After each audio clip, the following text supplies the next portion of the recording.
Chapter 794. When humans were extremely thirsty, they would instinctively seek water.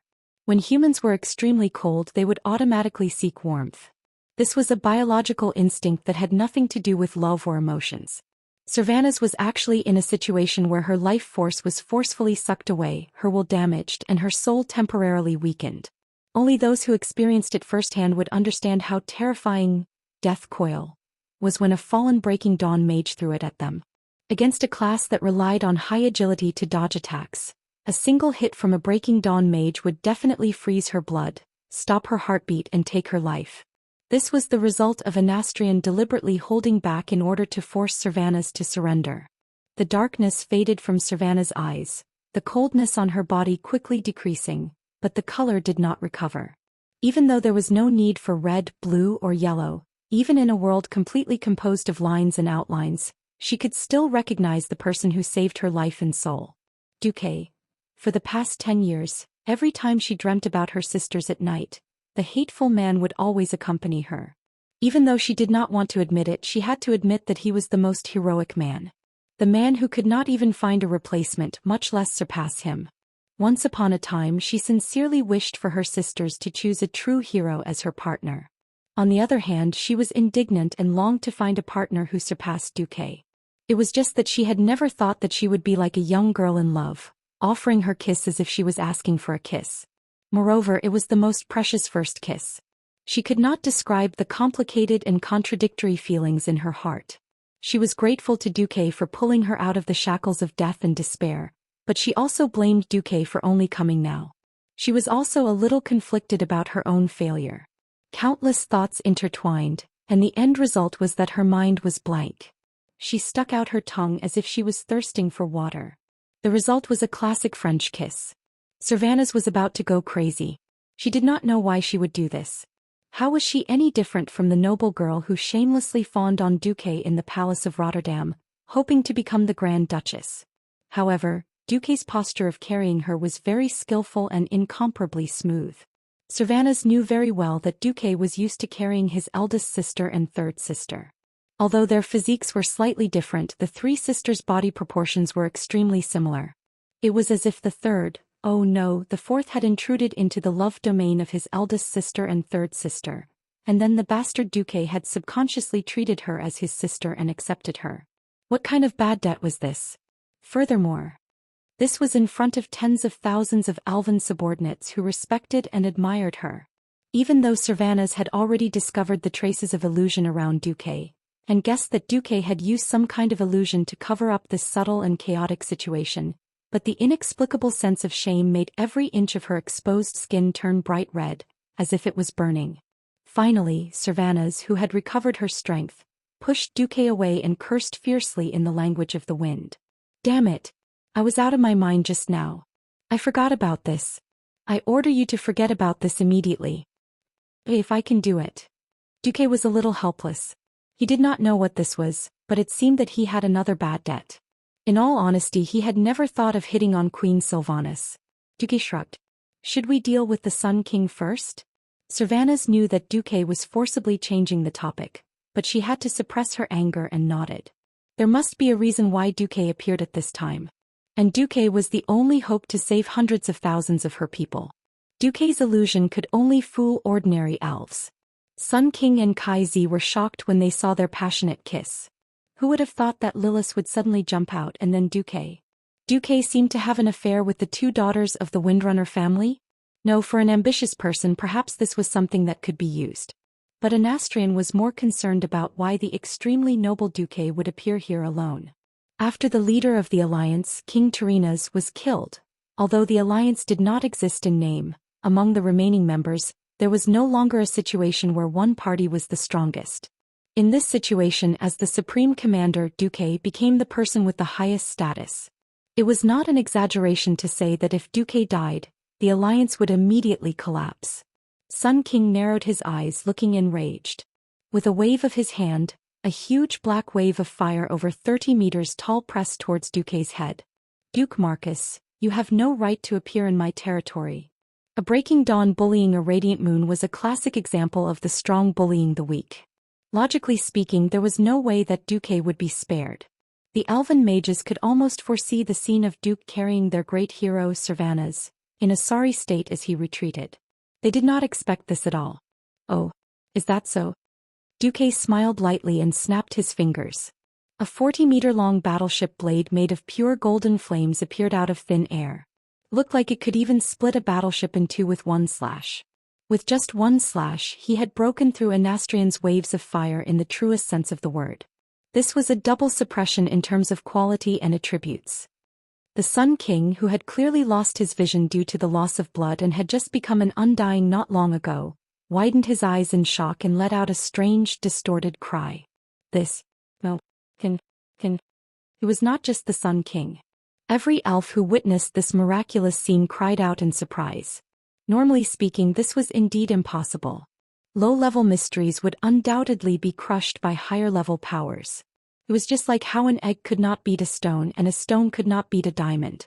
Even elven children could understand such a simple logic. But why was that? The elven king, who was dressed in luxurious robes, poked the ground with his staff in horror. He discovered that from this moment onwards, the magic vein that extended from the sunwell was no longer responding. Alarm bells rang in his mind. If he could still sweat, Anastrian would definitely be drenched in cold sweat. Since he could not defeat the Calamity army, he might as well turn the entirety of Cule Salis into a nation of the undead for him to maintain his power and rule. Chapter 795. Shock, shock, shock. Everything that had happened in front of the royal court was full of twists and turns. From the fall of the Sun King to the prince's cowardice, to Cervantes' resistance and defeat, and finally to Duke's sudden appearance. Contrary to the expectations of the world, he used the power of the radiant moon to defeat the attack of the fallen Sun King. The scene was so shocking that every elf felt dizzy, and they didn't even dare to breathe.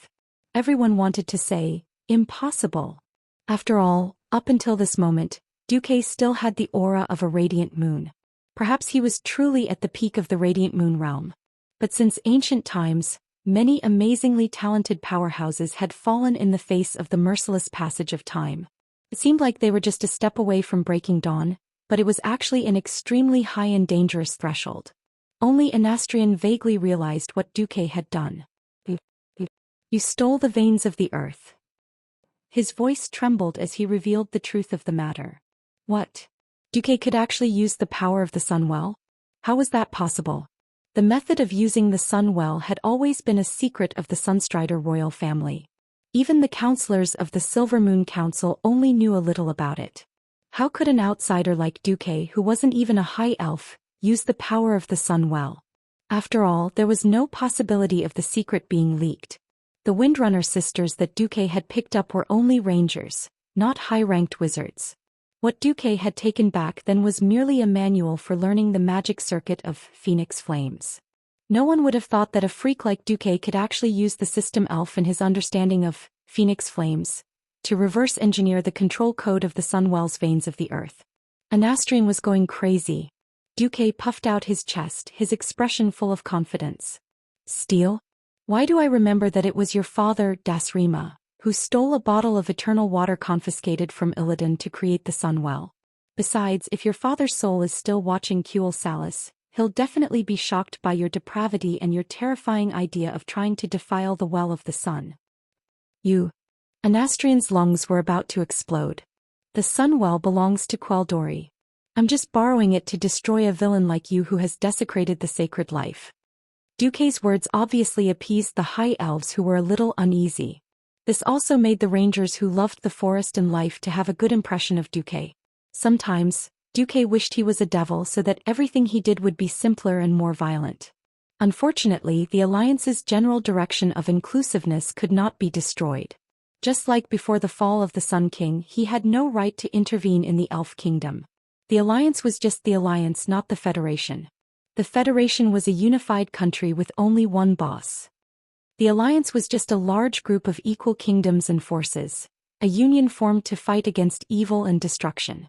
If Duque ignored the sovereignty of other countries and wantonly killed their kings, forcing a race or country to join the Alliance, it would mean that the Alliance had changed. It would definitely be opposed by the kings of the various countries, and it would be impossible for there to be a strong alliance in the future. Of course, if the king of a country jumped to the opposing side of the alliance, it would be a different story. Duque turned his head and looked at the shocked Sylvanus with an embarrassed expression. I'm sorry, I have to first obtain control of the Sunwell before I can save you and your people. Then Duque waved his hand, and the magic hand that had just suppressed Hadron and Lor Themar was immediately shattered, dissipating in the wind. The next second, there was a series of continuous cannon roars on the sea west of Silvermoon City. The sound of the cannons was so loud that it seemed to be blowing away all the clouds within thousands of miles, as if it was going to overturn the entire sky. There was only one fleet in this world that could launch such a dense and violent bombardment, the combined fleet of Krateras and Stormwind. The Sun King was horrified. Didn't your army head south? A smile appeared on Duque's face. That's just what you think. At this point, Duque's plan was completely revealed. Although this was not a typical case of the third party benefiting from the fight, Duque had clearly made the Scarlet Cross pretend to go south to support the Silver Pine Forest. In reality, they had circled around the sea and then hid in the sea west of Cuel Salis. Because the focus of the elves' defense was concentrated on the land in the south, no one had actually discovered such a large army gathering on the sea. When the Sun King fell and changed sides, Duque no longer had any scruples. He decisively sent the largest fleet in history with a total of 4 digits, to attack the Calamity army that had just landed. This move of Duque's could not be said to be not vicious. In this fleet there was indeed no one who could match Arthas. The problem was that the magic power of Frostmourne was not endless. Now that Duque had partial control of the Sunwell, if Arthas dared to attack the Alliance's fleet with all his strength, Duque was confident that he could seize the opportunity to take full control of the Sunwell and make things difficult for the two fools. At this moment, on the northernmost isle of Quel'Danas in the Eastern Kingdom, Arthas' face was dark. The cannonballs rained down on the Calamity army and there was nothing he could do. As soon as he sent the gargoyles over, they were immediately blocked by the Griffin Knights of Eagle Nest Mountain, and the two sides fought fiercely above the sea. The gargoyles had the advantage in numbers, but the Griffin Knights had the upper hand in terms of quality. No matter how he looked at it, he would not be able to stop this high-speed fleet for a while. Antonidas. The veteran Breaking Dawn wizard was Arthas' last trump card. However, just as the Great Lich flew into the sky on the Bone Griffin, he encountered a difficult opponent. Krasis. This Kirin Tor counselor did not appear in the form of a high elf. He had returned to his original dragon form. In all fairness, a strong red dragon that was less than 10,000 years old was not a match for the Great Lich. However, based on his understanding of magic and relying on the natural thick skin and amazing magic resistance of the dragons, Krasis was able to fight Antonidas to a draw. Moreover, Krasis remembered Duque's instructions. Don't fight Antonidas head-on and don't protect a ship. You just need to keep him busy for 10 minutes, 20 minutes at most, and I'll be able to rush over to deal with him. Krasis was like a large annoying red fly, flying around at high speed and high magic resistance. From time to time he would ruthlessly attack Antonidas. Chapter 796. It wasn't that Antonidas didn't try to bypass Krasis and attack the Alliance's warships directly. Krasis didn't care at all. If you want to fight, just fight. If I find an opening, I'll give you a good beating. Taking advantage of the Great Lich's powerful spell, the red dragon bit down, almost biting off the Great Lich's rotten left thigh. The advantage was obvious, but the Great Lich couldn't advance. This was the dragon at the top of the Azeroth food chain. It was extremely difficult to deal with. This stalemate made Arthas a little crazy and he had to send a message to the Sun King. Anastrian, what are you doing? Isn't it just a radiant moon, Duque? Get rid of him quickly and come over. Get rid of Duque? How? Hearing the death order from the soul, the Sun King was dumbfounded as he watched Duque's mana surge. He had been humiliated twice in one day. Half a day ago he had lost to Antonidas because of his old age. He had been guarding an almost inexhaustible mana vein in the Sunwell, but he had been defeated because he couldn't transfer mana efficiently enough. Now he was at a disadvantage because he had brought it upon himself. After transforming into a Great Lich, the bottleneck in converting mana had disappeared, and his efficiency had increased by many times. Unfortunately, if the power of darkness was negative, then the mana of the Sunwell was a classic example of positive energy. Who would have thought that he, the owner of the Sunwell for thousands of years and the master of the Sunwell, would be unable to control the sun well perfectly because of the change in his body's attributes. Duke the schemer had stolen the control and turned the tables? If Duke had come earlier, then with the advantage of the sun well, Anastrian might have had the confidence to fight Arthas and Antonidas head-on. If Duke had come later, Arthas would have used Frostmourne to successfully corrupt the sun well and convert its power into evil mana that Anastrian could use at will. Then he would have beaten Duque to a pulp. However, Duque had attacked at this critical juncture when he was at his weakest and there was nothing he could do. What was even worse was that he couldn't resist Arthas's orders at all. That was a punishment from a higher level of the soul, and it wasn't something a servant like him could endure.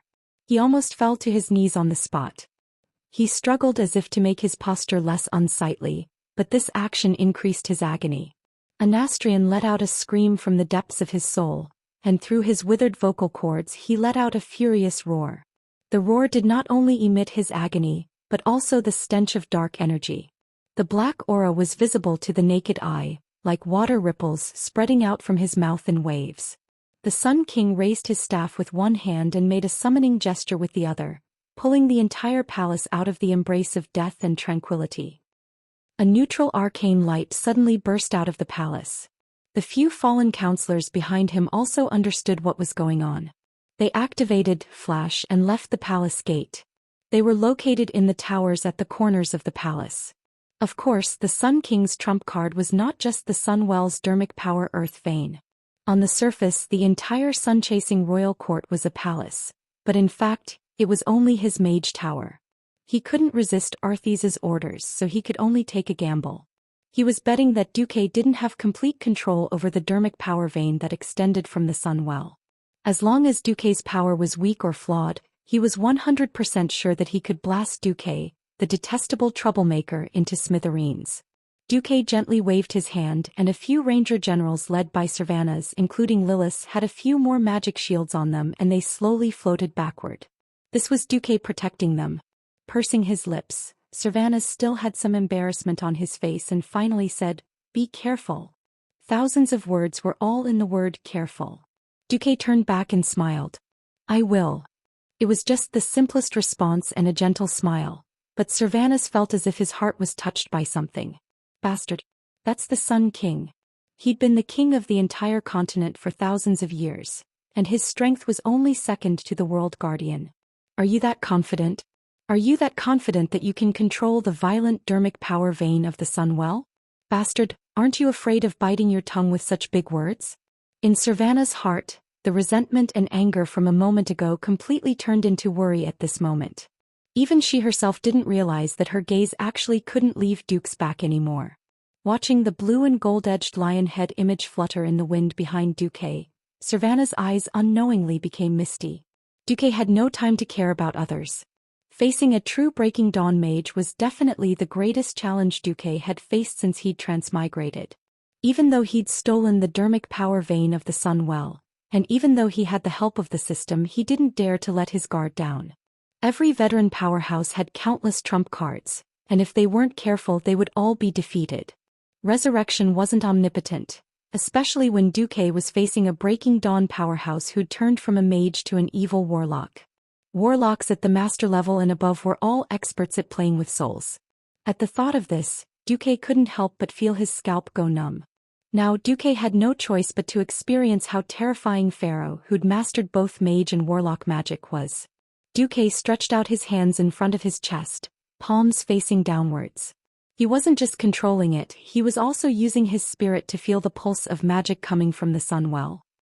The sun shone on all things, bringing warmth and light to all living beings in the Azeroth lands. The calmness and warmth that the sun well had always given outsiders was the effect of being solidified and stabilized by complex and powerful magic arrays. The real sun well had never been a docile lord. Rather than a well, it was more like a huge and unstable nuclear reactor.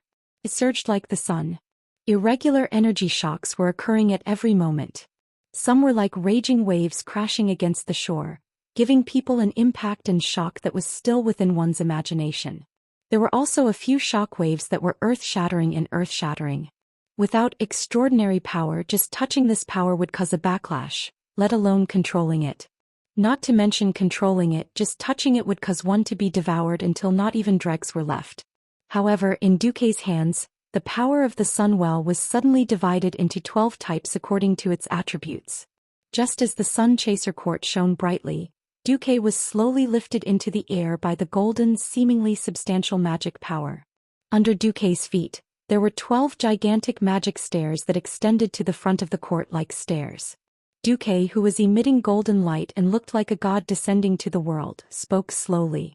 Anastrian, don't say that I didn't give you a chance. Show me what you've got. Chapter 797. Prince Kale, that's who had unknowingly stood up and retreated to the side awkwardly, had shock written all over his face. The Sun King Anastrian's face was pale, and the skin on his face that was constantly stirring dark magic undulated like waves. Impossible. Impossible. This can't be true. Anastrian was going crazy. He didn't want to believe that Duque, an outsider and despicable thief, could actually use the power of the Sunwell better than him, the real owner. Even he only dared to use a giant magic array to purify the magic of the Sunwell, and only used the mildest part of it. How could Duque do this? With a thought, the 12 magic towers at the front of the Xianxia dynasty shone with a dazzling arcane light at the same time. The next moment, accompanied by a strange sizzling sound that sounded like an overload of electricity, the 12 magic lights combined into one, crossed the distance of nearly 100 meters and blasted in front of Duque. Duque exhaled and 2 words popped out of his good-looking lips. Libra. It was a concept that did not belong to the world of Azeroth. Libra. In Duque's original world, the legendary Greek goddess of war and wisdom, Athena, had set up 12 harems for her 12 gigolos. I'm wrong.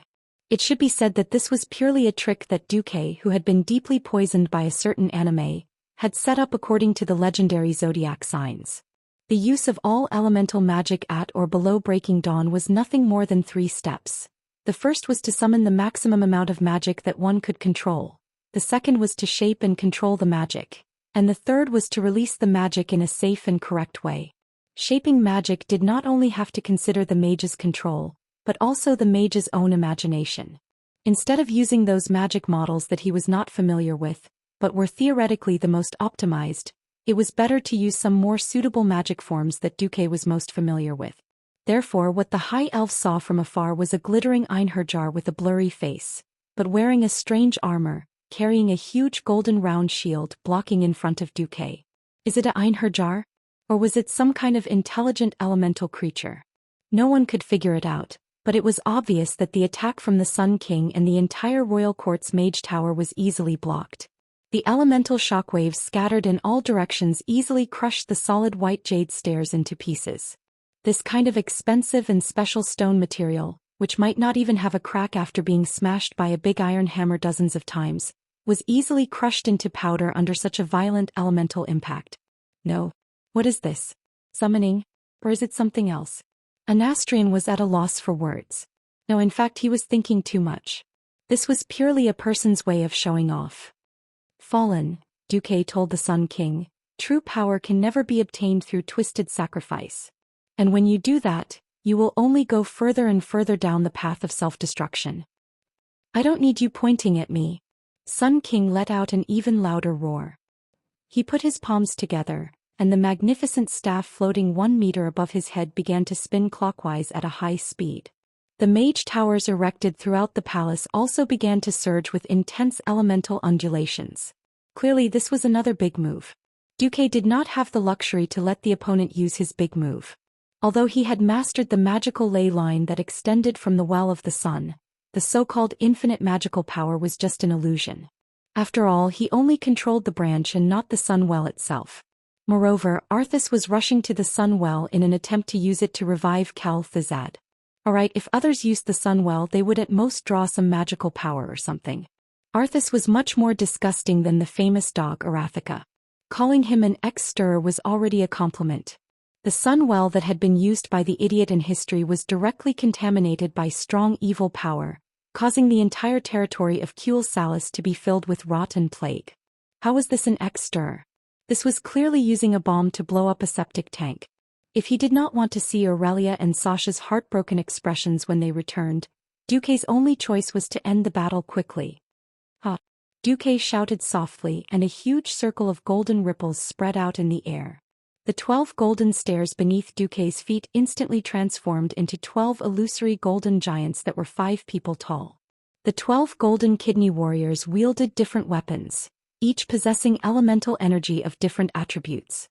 They quickly pounced towards the wizard towers in every corner of the palace. The Sun King was shocked. The reason why wizard towers were so difficult to deal with was because each wizard tower usually only had one main attribute. Once there were many wizard towers, they could use magic of different attributes to support each other. No matter who the enemy was, they would always be able to find a way to deal with them. Now that Duke moved his finger, the 12 golden giants that charged over scared the Sun King's radiant moon liches to the point of pissing their pants. How were these illusory golden giants? They were clearly 12 Breaking Dawn wizard towers that could run, fly, and self-destruct. Of course, Duke could not completely control the earth-shattering power of the Sun Well. If Duke could only control a basin of water the size of a basin, then the Sun Well was at least a standard 50 by 25 meter swimming pool. However, even if Duke was holding a basin, as long as it was not a pool of water that was poured onto Duke's head, Duke had the ability to use the basin to guide the astonishing power of the Sun Well. The simplest way was naturally to divert the energy. Suddenly, a wave of golden light shone brightly. The elemental power that had leapt out from the wizard towers was suppressed by the even larger power of the Sun Well. 12 shocking explosions rang out one after another. The golden dome, the jade white tower, and the mysterious magic power that lingered around them were all destroyed in an instant. The 12 golden kidney warriors that had crashed into them used their even greater destructive power to easily destroy the towers that had stood in Silvery Moon City for more than 5,000 years. Since the wizard towers had been destroyed, the liches inside naturally did not have it easy. Their gloomy souls carried an indescribable fear as they hovered over the rubble. Looking at their shattered corpses that could never be restored, they widened their eyes in disbelief and looked towards Duke. No! The cries from the souls were hollow and eerie. It was almost impossible to tell how noble and elegant the owner of these voices had been when he was alive. Unfortunately, they could only cry out to vent their anger and fear. At this moment, Duke was practically possessed by the sun god. He was not someone weak souls like them could approach. If they came within 100 meters of Duke, they would be burned to ashes by this terrifying heat. Chapter 798. Bastard Duke Marcus. If you had such power, why didn't you? The Sun King was interrupted by Duke before he could finish roaring. Duke did not hide the disgust on his face.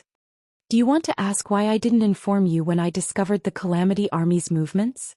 Or do you want to ask why I didn't come to Kuel Salus like a plaything to help you block the Calamity Army?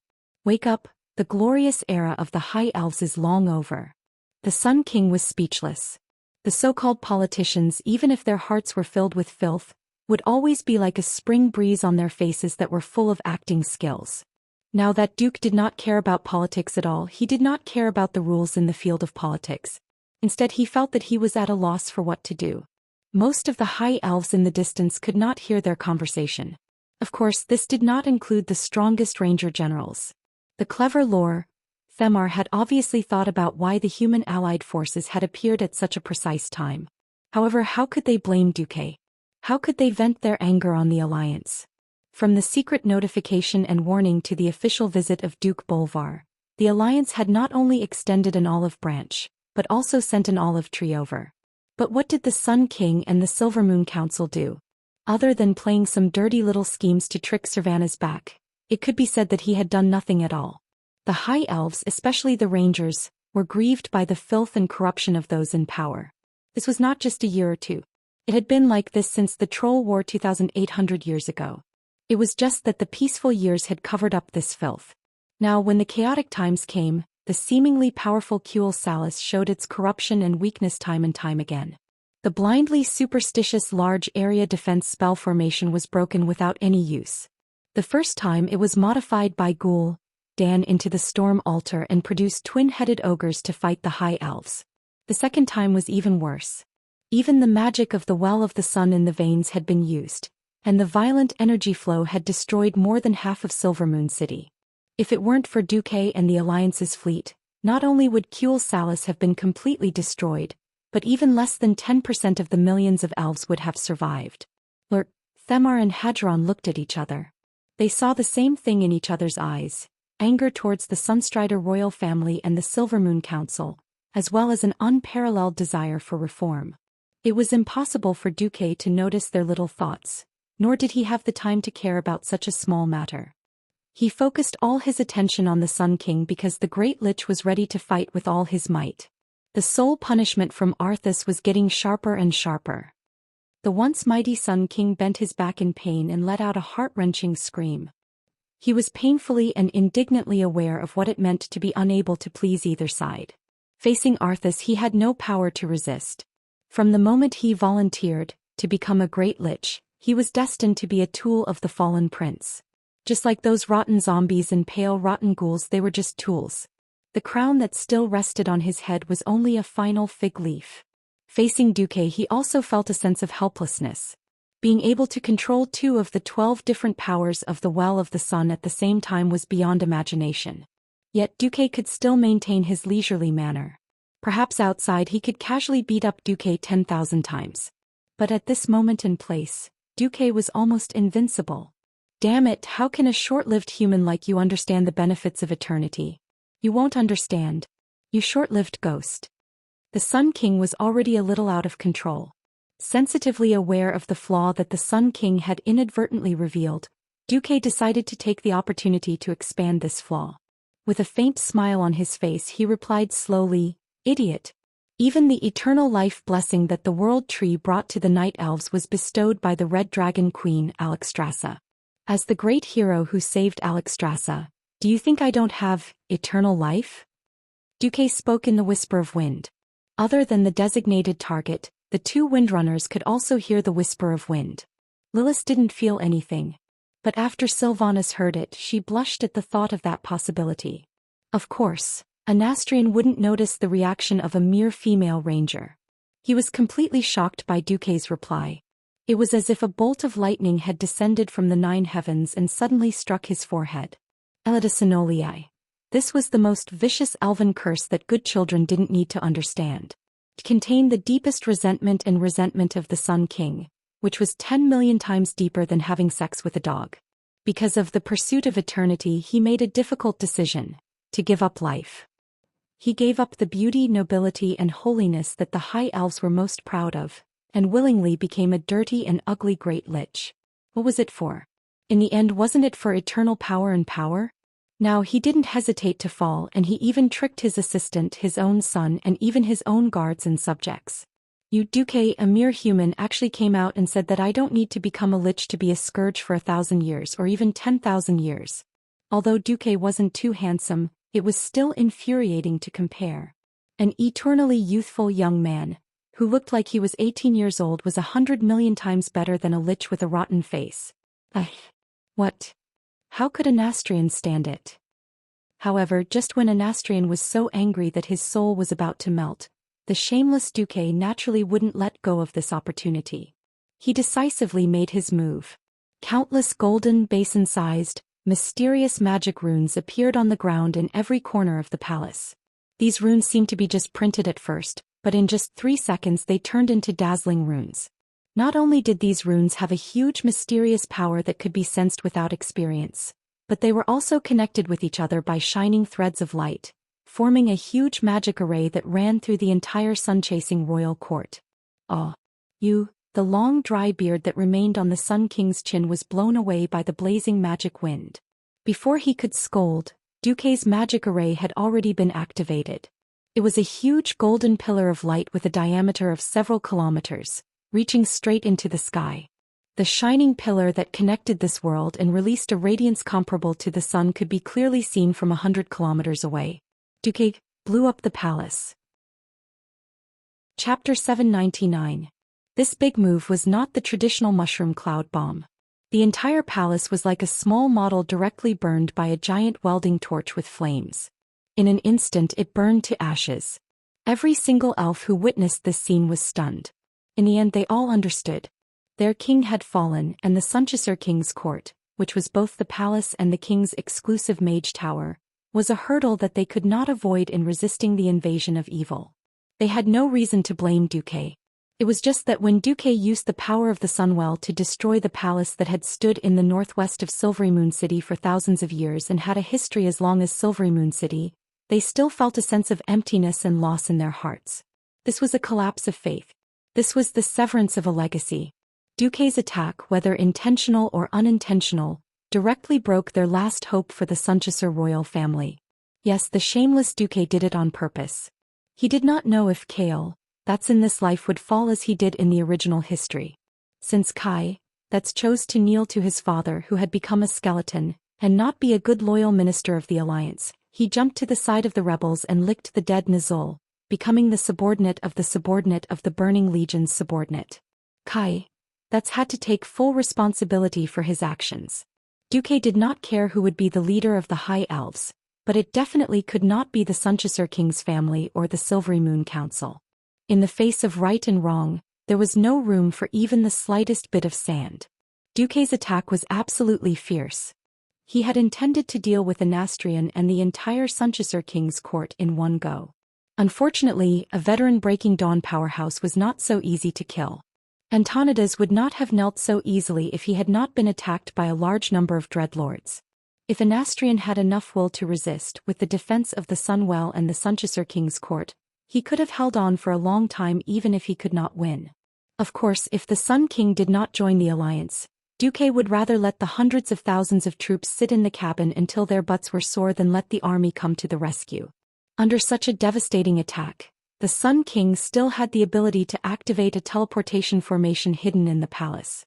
The destructive mana of the Well of the Sun had already seriously disrupted the stability of the surrounding space, and even Duque, who had the system elf, did not have the confidence to escape. However, the Sun King had successfully turned into a stream of light and escaped. Duque squinted his eyes, feeling no pity in his heart. He had always been a person who grasped the big and let go of the small. Once the big strategy was achieved, he would not care about the small details. Moreover, the Doomsday Army was not a charity. Earthies wanted the Sun King to block the way, but Anastrian actually dared to run away by himself? In the situation where Nizul still had absolute control over the Scourge, please allow Duque to mourn for the Sun King for half a second. At this time, Nizul was no different from a young wife who had been brutally abused. Jaden could do whatever he wanted with Nizul. He could flatten it or carve Nizul's skull into a urinal. Nizul could only accept it. Nizul was angry at the top, so he could only vent his anger on his underlings. As the underlings of the Burning Legion, when they could complete the boss's task, they could have as many succubi as they wanted, and they could pose in any position they wanted. Not doing their job well? That would be too much. The Scourge was even worse. They did not even have the benefits of succubi, and they were often punished by the soul. This time it would be strange if Anastrian's soul was not used as fuel, lit on fire and roasted for chicken wings. So this time when Duque saw a certain newly promoted Great Lich running away, he only wanted to give this poor thing 4 words. The monstrous golden light finally dissipated, and what appeared in front of the tens of thousands of elves was a huge circular ruin that was so clean that it could be used as a skating rink. Some elves cried on the spot. But more elves began to gather and approach Duque. They looked at the great traitor of the High Elves, Kale, that Sunstrider, with eyes that could cut people into 1,000 pieces, while waiting for the final orders of their leaders. Many elves had already secretly tightened their grip on the weapons in their hands. If Servanas, Lor, Femar and the other leaders gave the order to kill this guy, they would probably pounce on him without hesitation. Kale, that's face was ashen and his handsome face had lost all its vigor. His emerald green eyes were unfocused, and even though he had already stood up, he looked more like a walking corpse than a zombie at this moment. A few of the prince's loyal followers, such as the great astromancer Solarian, pursed their lips and gripped their staffs tightly as they stood in front of Kale, that's blocking the increasingly turbulent elven army. Unfortunately, the obstruction of a mere radiant moon mage was meaningless. Just one spark would ignite the anger in everyone's hearts, and the once noble elven prince would be completely destroyed by his own people. Hadron was still a little confused. He instinctively hated Kale, that's who had sold everyone's lives and succumbed to his father's evil might. But he could not personally kill Prince Kale, that's who had not done anything evil. What do we do? Cervantes raised his head and looked at Duque. To a certain extent, this was no longer the internal affairs of a mere elven kingdom. Now everyone knew that without the support of the alliance, the elves would not be far away from extinction. Duque took a deep breath. Right now, the alliance's greatest enemy is the Burning Legion and the Scourge Legion, who are trying to destroy the world of Azeroth. The alliance will definitely strike and absolutely destroy the evildoers and the fallen. When Duque said this, the faces of Kael, and his followers turned pale. Solarian even looked at Duque with a pleading look. Duque understood this look. If he could save Prince Kael, life, this great astromancer was willing to pay any price. At this moment, Cervantes and Lor Themar pulled out their arrows at almost the same time.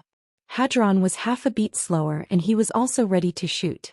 Kael, raised his head and revealed a sad smile. In his once clear and charming eyes, there was no resentment or anger, only a calm acceptance of fate. In the face of people and kinship, in the face of powerful evil and weak justice, he selfishly chose the fallen kinship and the powerful evil.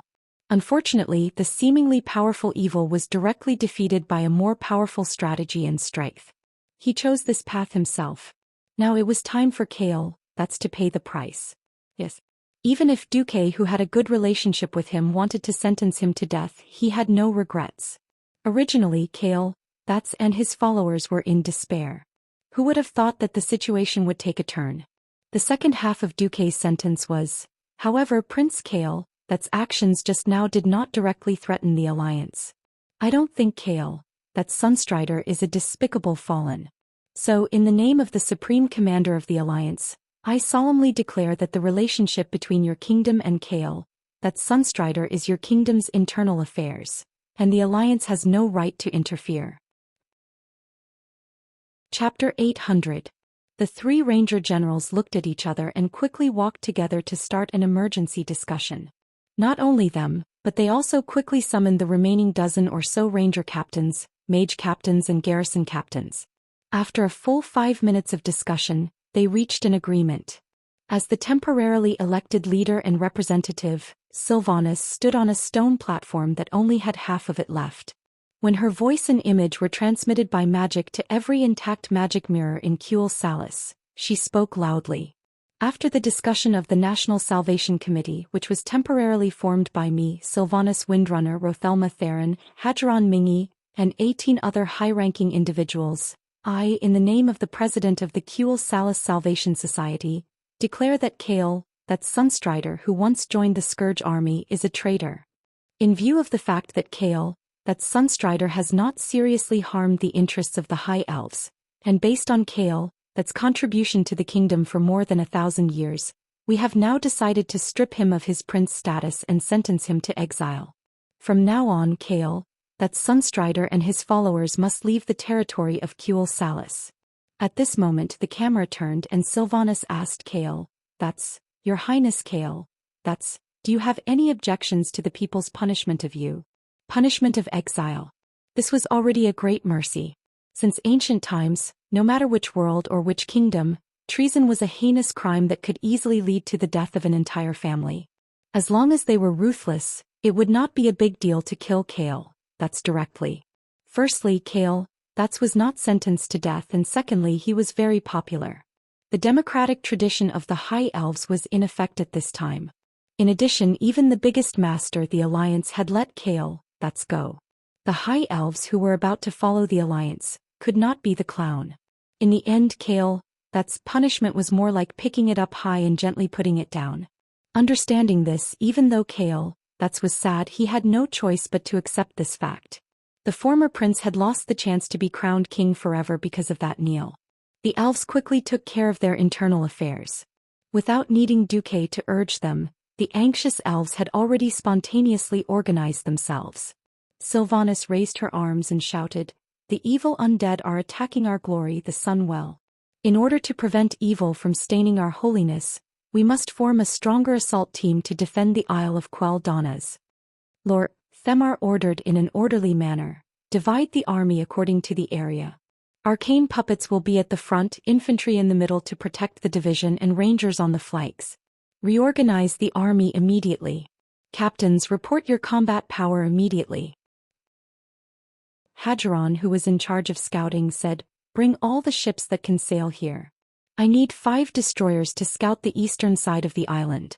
Immediately send 2 boats to the Alliance to verify the Alliance's flag. We need to coordinate with the Alliance fleet." On the other side, Duque waited for the elemental tremors to subside before opening the portal. The Alliance's rescue team, led by the Bishop of Holy Light Benedictus, quickly rushed to the ruins of Silver Moon City to help the ordinary high elves save their compatriots. High-grade paladin Riadaline led a team of Silver Hand paladins to Duque's side. She was about to say something when she saw Kale, that's slowly walking over. Duque stopped Riadaline from trying to block in front of him and slowly walked towards Kale. It was difficult to describe the pain in Kale, that's heart. For him, today was destined to be a nightmarish day. His hometown had been invaded and the capital had fallen. His only relative and king, Anastrian, had fallen. For the sake of his family and to prevent the tens of thousands of elites from being cruelly slaughtered, the prince had chosen to submit. In the end, the situation had reversed. His father, who had given up almost everything for him, had heartlessly abandoned him, leaving him to fend for himself in front of the angry soldiers. It was a miracle that the pain and despair had not driven him crazy on the spot. "I'm sorry, Duque. I seem to have messed up everything. Although I'm sad about this result, as long as the people can live a safe life, I won't have any complaints. Duque, can you promise me? This is a very easy thing for you." Duque nodded slowly. "Tell me, I'll do it." The higher one's status, the harder it was to talk. Many times, the value of a sentence from Duque could not be described as 1,000 words of gold. Now Duque had agreed without even asking what the content was. Even though Kale, had never thought that he and Duque were best friends, he still felt that it was worth it to make a friend with Duque. A warm feeling arose in his heart. "You really do understand me. But I still hope that you will say it yourself. You will do your best to help take care of the high elves." Duque smiled gently. "Of course I will take care of the high elves. Nonsense, if I don't take care of them, won't Aurelia and Sasha skin me alive? Then I have no regrets." Unexpectedly at this moment Kale, could show such a sincere smile from the bottom of his heart. Duque was stunned for a moment. Then, Duque remembered the tragic ending of Kale, in the original history. In the original history, the Sun King and all the members of the Silver Moon Council had died in this battle. In the history, Arthas was very principled and did not resurrect the Sun King and the others. The only one who was turned into an undead by Arthas was Servanas, who resisted the most fiercely. He turned Ciri into a banshee of death. When Kale, who was still in the Dalajan, rushed back, he encountered a complete mess. The kingdom had been destroyed and less than 10% of the people were left. Most of the magic people who relied on the magic of the Sunwell for a long time actually had magic addiction, which was commonly known as magic addiction. In order to take revenge, Kaisi brought the healthiest elves back to the Alliance. Unfortunately, they were assigned to the overly suspicious Galathers, the commander of the Alliance who was fighting against the Scourge army in Lordaeron. In the history of the elves, just like in this life, they left the Alliance after the Second Battle of the Dark Portal. After betraying the Alliance and being crippled, they ran back to lick the Alliance. Naturally, they were looked down upon everywhere. In the end, they were forced to leave the Alliance by Queen Naga Vash's plot and a little deception. In order to solve their magic addiction, they had to rely on Illidan, one of the most unreliable bosses in Azeroth, and use the power of the demon to suppress their magic addiction. Step by step, they were finally tricked by Kill Jaden, and attempted to summon Kill Jaden on the rebuilt Sunwell. This forced the Blood Elves to the opposite side of all the races in Azeroth. In the end, Prince Kale, was betrayed and died tragically on the Isle of Quel'Danas. Thinking of this, Duque could not help but sigh. Chapter 801. In history, the alliance of the Blood Elves and humans had ended up in such a state. Kale, was not the main culprit.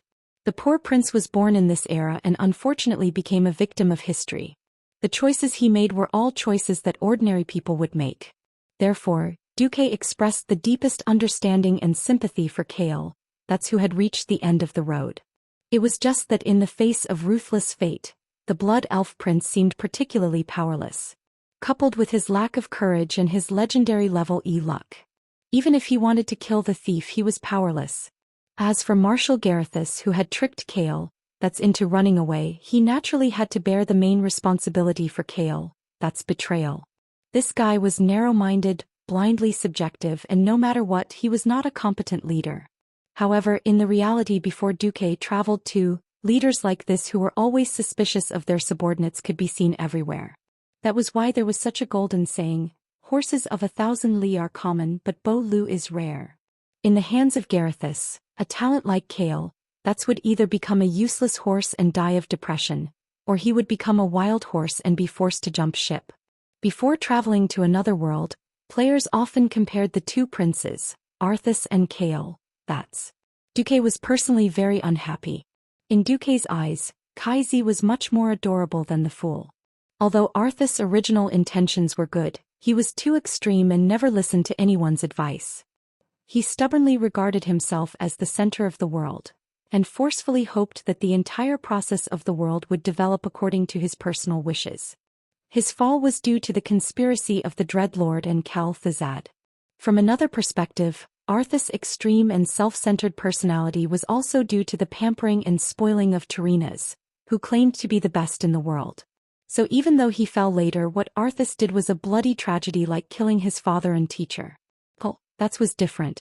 From the beginning to the end, everything this respectable elf prince did was for his people. He hoped that the people would live a good life, that he could take revenge and destroy the Scourge army, that he could solve the people's demon addiction, and that the first point of departure in everything he does is the people. If Kale, who was so kind and had yet to join the Burning Legion, died tragically, Duque's own conscience would never forgive him. Besides, when Duque was sorting out the information of the Rotterdam East Army a few days ago, Duque accidentally saw Garithos' name. From the dossier that Mograine had given him, Duque saw that Galadhar's was as unreliable as he had been in history. Duque directly took out the Queen's seal that Kalia had given him and pushed Garithos to the bottom. He found an excuse to promote him from brigadier general to captain and threw him to the front lines as cannon fodder. In less than a week, Duque received a report that this guy had died in battle. Even his corpse had been recovered. Alright, idiots should die early and reincarnate. There was nothing wrong with this sentence. Duque raised his head. You did wrong this time. We are all high-ranking people and we all know that there is no room for kinship in the face of great right and wrong. Kale, expression darkened. Duque, you're right to lecture me. Duke sighed in his heart. If Kaizi had knelt down a little later and waited for him to finish analyzing the well of the sun's mana veins with the system elf, Kaizi's situation wouldn't be as bad as it was now. Do you have any plans? That's looked around. Beside him were hardcore supporters such as the great Astromancer Solarian and the Astromancer Caponia. His face was full of bitterness. We still love our motherland, but unfortunately, more than 3,000 people will be exiled because of my mistake. I've let them down. But to atone, I think we will go to various places in Rotterdam and continue to fight against the Scourge army in our own way. 3,000 people. Originally, Duque wanted to take Kale, people as his private army, but 3,000 people were a little too many. Also, Duque had to consider the feelings of the elves who were more loyal to Cule Salis, especially Servanas. Servanas in particular, was a hurdle that Duque could not avoid. Duque took a deep breath and said in a low voice, "Do you know what will happen to you? You and those followers who trusted you and entrusted their lives to you will die meaninglessly in the land that the Scourge army has corrupted." Beside the prince, the great Astromancer Solarian could not help but roar in grief and indignation. "What else can we do?" Beside Duque, the paladin Riadaline shouted, "Watch your tone, traitor." Solarian was about to refute when Kale, stopped her. "This is my fault. Please don't vent your anger on Duque." The prince's concession made Solarian so sad that she almost cried. Duque gazed at this beautiful elf. He looked at this boss who would have been guarding the Storm Fortress in the original history of Draenor and would have been killed by the Alliance army. Duque suddenly felt a different kind of emotion. "I know that your current status is a little awkward. Actually, if you are still willing to fight for Azeroth, I hope that you will help the Alliance guard the Dark Portal. This way we can release the original Dalajan mages and put them into the war against the Scourge army." As soon as this sentence was said, there was a hissing sound in the surroundings. This was not Duque treating them badly. On the contrary, he was treating Kale, and the others too well. After so many years of operation, the Watcher Fortress in the Cursed Land was no longer the bitter and cold place it used to be. The guards of the Watcher Fortress were recognized as the most elite troops in the entire alliance because they often had to fight with the demons and orcs that came out of the spatial rift. In the past 10 years there was a saying, if you stay in the Watcher Fortress for 3 years, you will be promoted by 3 ranks when you return. Kale, that was humiliated because he had succumbed to his fallen father. Now that Duque wanted Kale, that's to go to the Watcher Fortress, it was to distance Kale, that's from the rejection of the elves in Kuel Salis. Secondly, they did not have to go to Lordaeron, which had the worst relationship with the elves, to be looked down upon. Thirdly, it was to let them be gilded. Regardless of whether there was a large-scale invasion or not, the Dark Portal was the front line against the demons and orcs. If they could stay at the front line for a few years and return home, everyone would treat them as a warrior of the Alliance. This was the best redemption for Kale, and his followers. We don't know how to thank you. Of course we are willing to go to the Watcher Fortress. Duque patted Kai's shoulder. All right then. Get ready. I'll arrange for a ship to send you there. Chapter 802. In fact, after Kai-Zi renamed the High Elves as Blood Elves, the Blood Elves had another huge problem: mana addiction. As a transmigrator, Duque knew how to deal with mana addiction. Of course, he wouldn't expose the Well of the Sun before it happened. It would be bad enough if the Well of the Alliance accidentally exploded. You could even predict mana addiction. How dare you say you didn't set us High Elves up? Sometimes, it wasn't a good thing to know too much about the situation. It was easy to hide it from outsiders but not from the Windrunner sisters who had amazing intuition. Mana addiction was a harmless problem, so Duque simply let it happen. Of course, the premise was that the Well of the Sun had to be contaminated like in history, and then it had to be exploded. As the ultimate treasure of the High Elves, the defense of the Well of the Sun was naturally the most important. The king could be replaced if he died, but if the Well of the Sun exploded, the High Elves' lifeline would be gone. The Well of the Sun was in danger and the elves all looked like their butts were on fire. No rush. Speaking of the Well of the Sun from Duque's point of view, it was better to destroy it. Publicly, as long as the Well of the Sun existed, the High Elves might not be able to use it to create a Breaking Dawn Pharaoh, but they could have as many ordinary mages as they wanted. After 2 disasters, the elves had lost a lot of strength, but given enough time, a new version of the Silver Moon Parliament would be in power sooner or later. Think about it, the High Elves looked down on their fellow Night Elves. Would they really look up to humans, dwarves and gnomes? Once their wings hardened again, the High Elves would definitely start clamoring to separate from the Alliance again. It couldn't be helped. Most of the High Elves had an incurable disease of arrogance flowing in their bones. As long as the Well of the Sun was not damaged, the elves would never be able to completely integrate into the Alliance. Also, privately, the current situation was that the mages had completely declined and the rangers had risen. The 2 leaders of the rangers, Lor Themar and Hadron, were the Windrunner sisters' minions. Sylvanas had already become famous in this battle. Duque didn't know how far she could go in the future, but he would be happy no matter which one of the Windrunner sisters came to power. Wasn't it good to have one of their own on the stage? There was no way Duque would deliberately leave the Sun Well behind to nurture a hostile pharaoh, steal Kuel Salis's power, and set the Alliance up, right? In that case, Duque would be a first-class moron.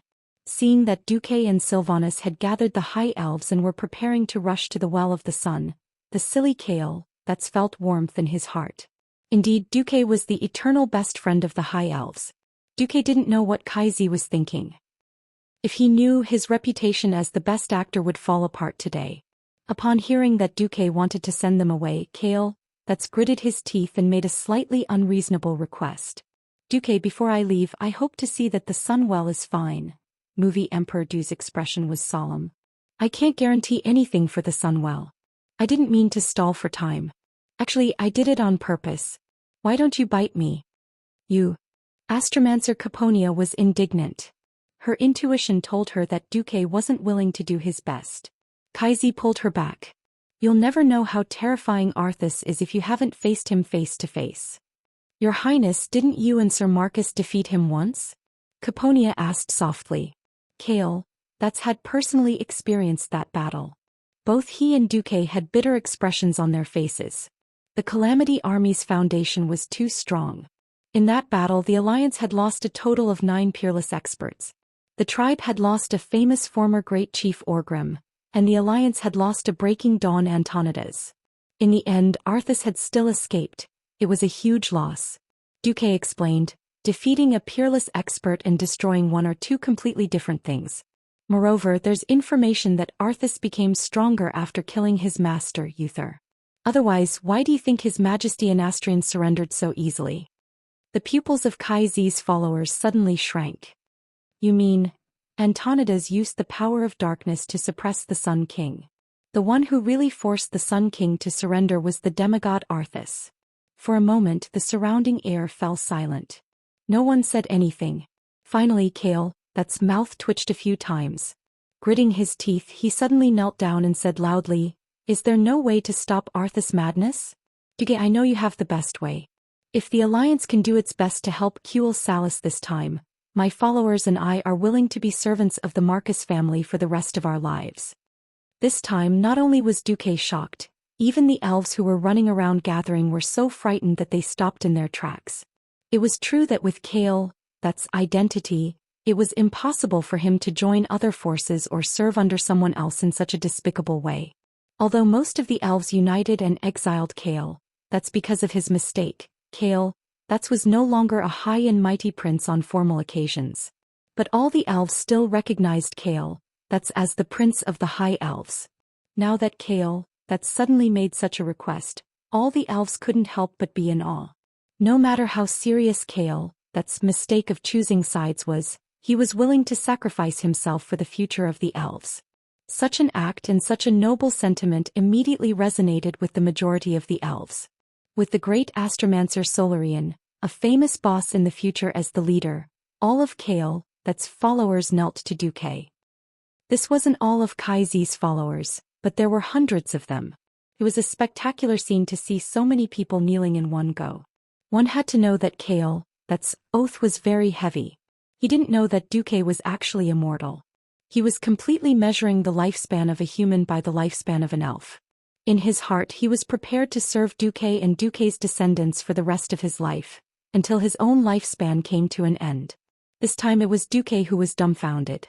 Damn, it was naturally very cool to have a prince of a kingdom as a follower. The problem was that Duque hadn't communicated with William yet. Although Duque firmly believed that William would be as wise and powerful as he was in history, it would be difficult to clean up the mess if his Grand Duke took in a high elven prince as a follower without informing him beforehand. Duque had an idea. That's you've caused me so much trouble. I've long prepared a big move against Arthas. Although I wasn't 100% confident, you only came to say that you wanted to be a servant now. If word gets out, it'll be like I've prepared everything before tricking you to be my servant. Chapter 803. That's face turned bright red. That's right, Duque always liked to plan before taking action. Previously they were on different sides, so of course he wouldn't tell the elf if he had a backup plan. Now that he was anxious, yes, he had forced Duque to reveal his backup plan. This was also a big joke. On the other hand, when he forced Duque to reveal his backup plan, it also proved that Duque didn't hide it from him at all. Thinking of this, that's heart warmed and he relaxed. Duque, a vow is a vow. Just like how I knelt before my degenerate father before, then I had to take responsibility for the choice I made. It's the same now. If the Alliance goes all out to help Cuel Salus this time, we lowly exiles will serve you, Duque, for the rest of our lives. What's wrong with that? As long as you, Duque, don't despise us.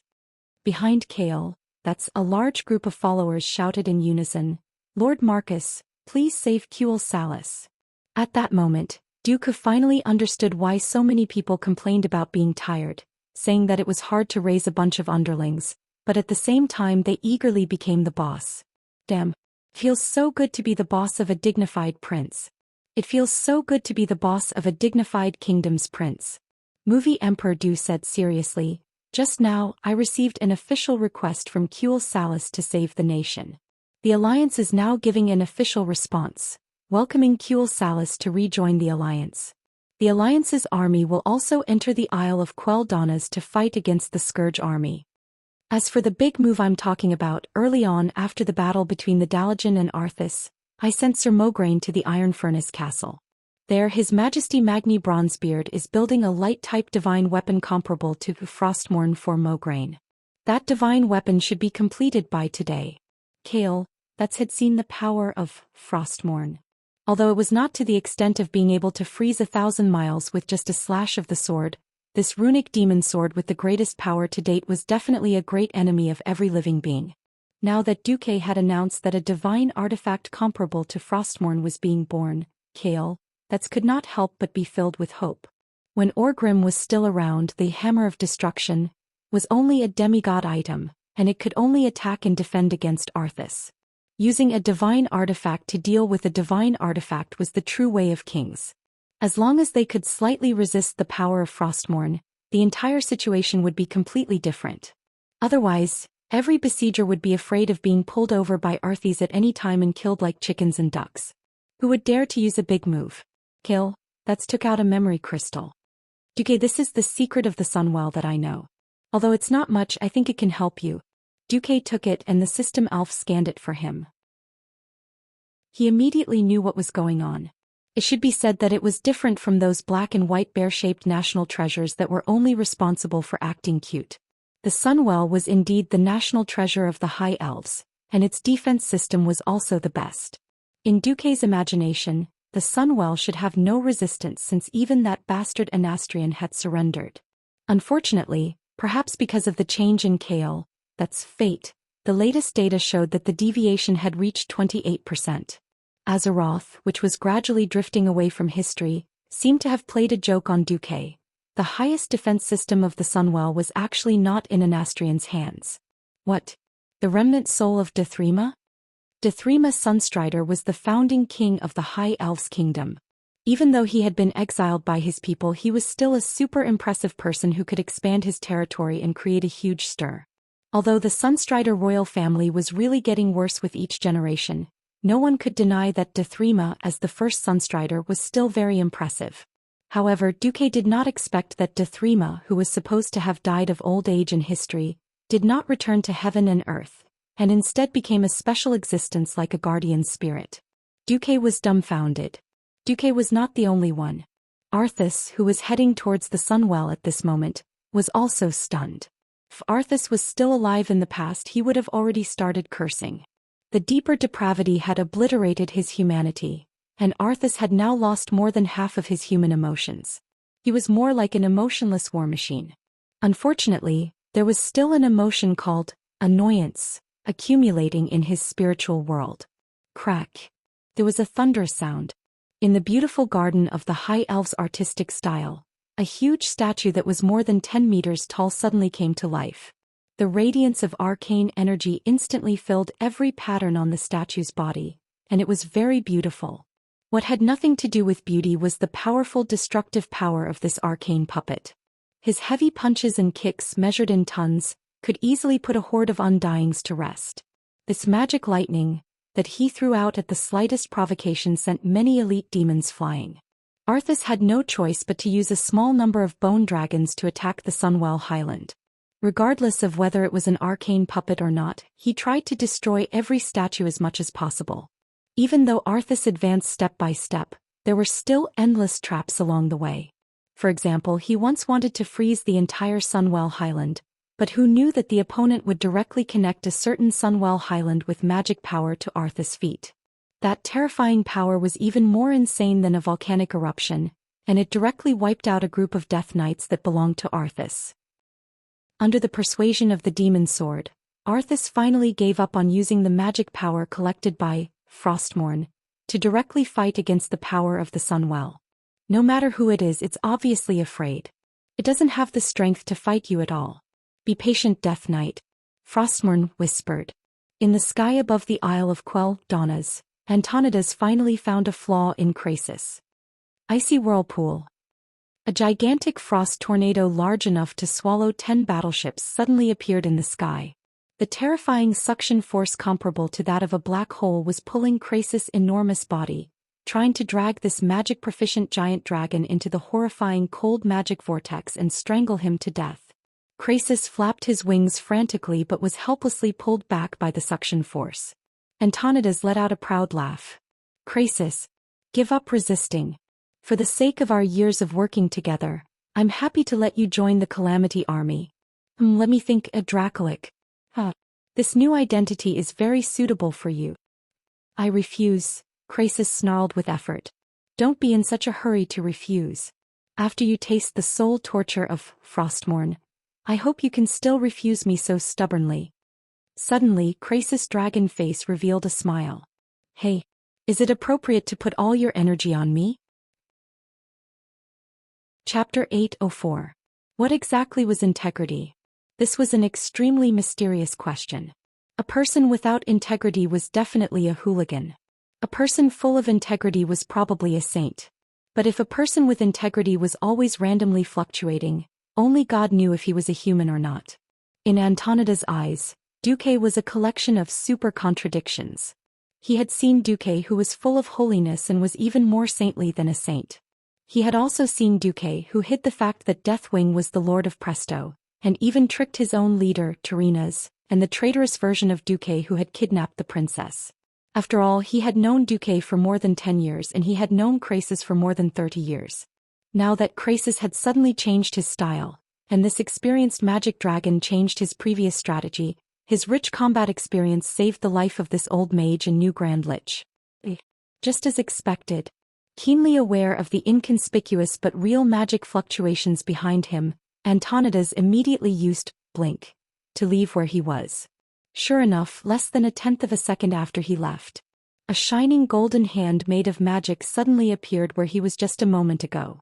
5 fingers that were condensed with powerful magic quickly closed, but unfortunately they grabbed nothing. The great power that was enough to instantly crush an ogre into meat paste was useless. This is... Antonidas's ashen face twitched. What a waste. There was no sense of beauty at all. A huge amount of magic was injected into a large model of a hand without any skill. If it wasn't Duque who cast the spell, Antonidas would definitely feel the deepest disdain and contempt for this spell that seemed to be only at the level of a magic apprentice. Why did one need to chant to cast a spell? Why did the more powerful the spell, the longer the chanting time? For thousands of years, countless magic apprentices had asked their mentors this question.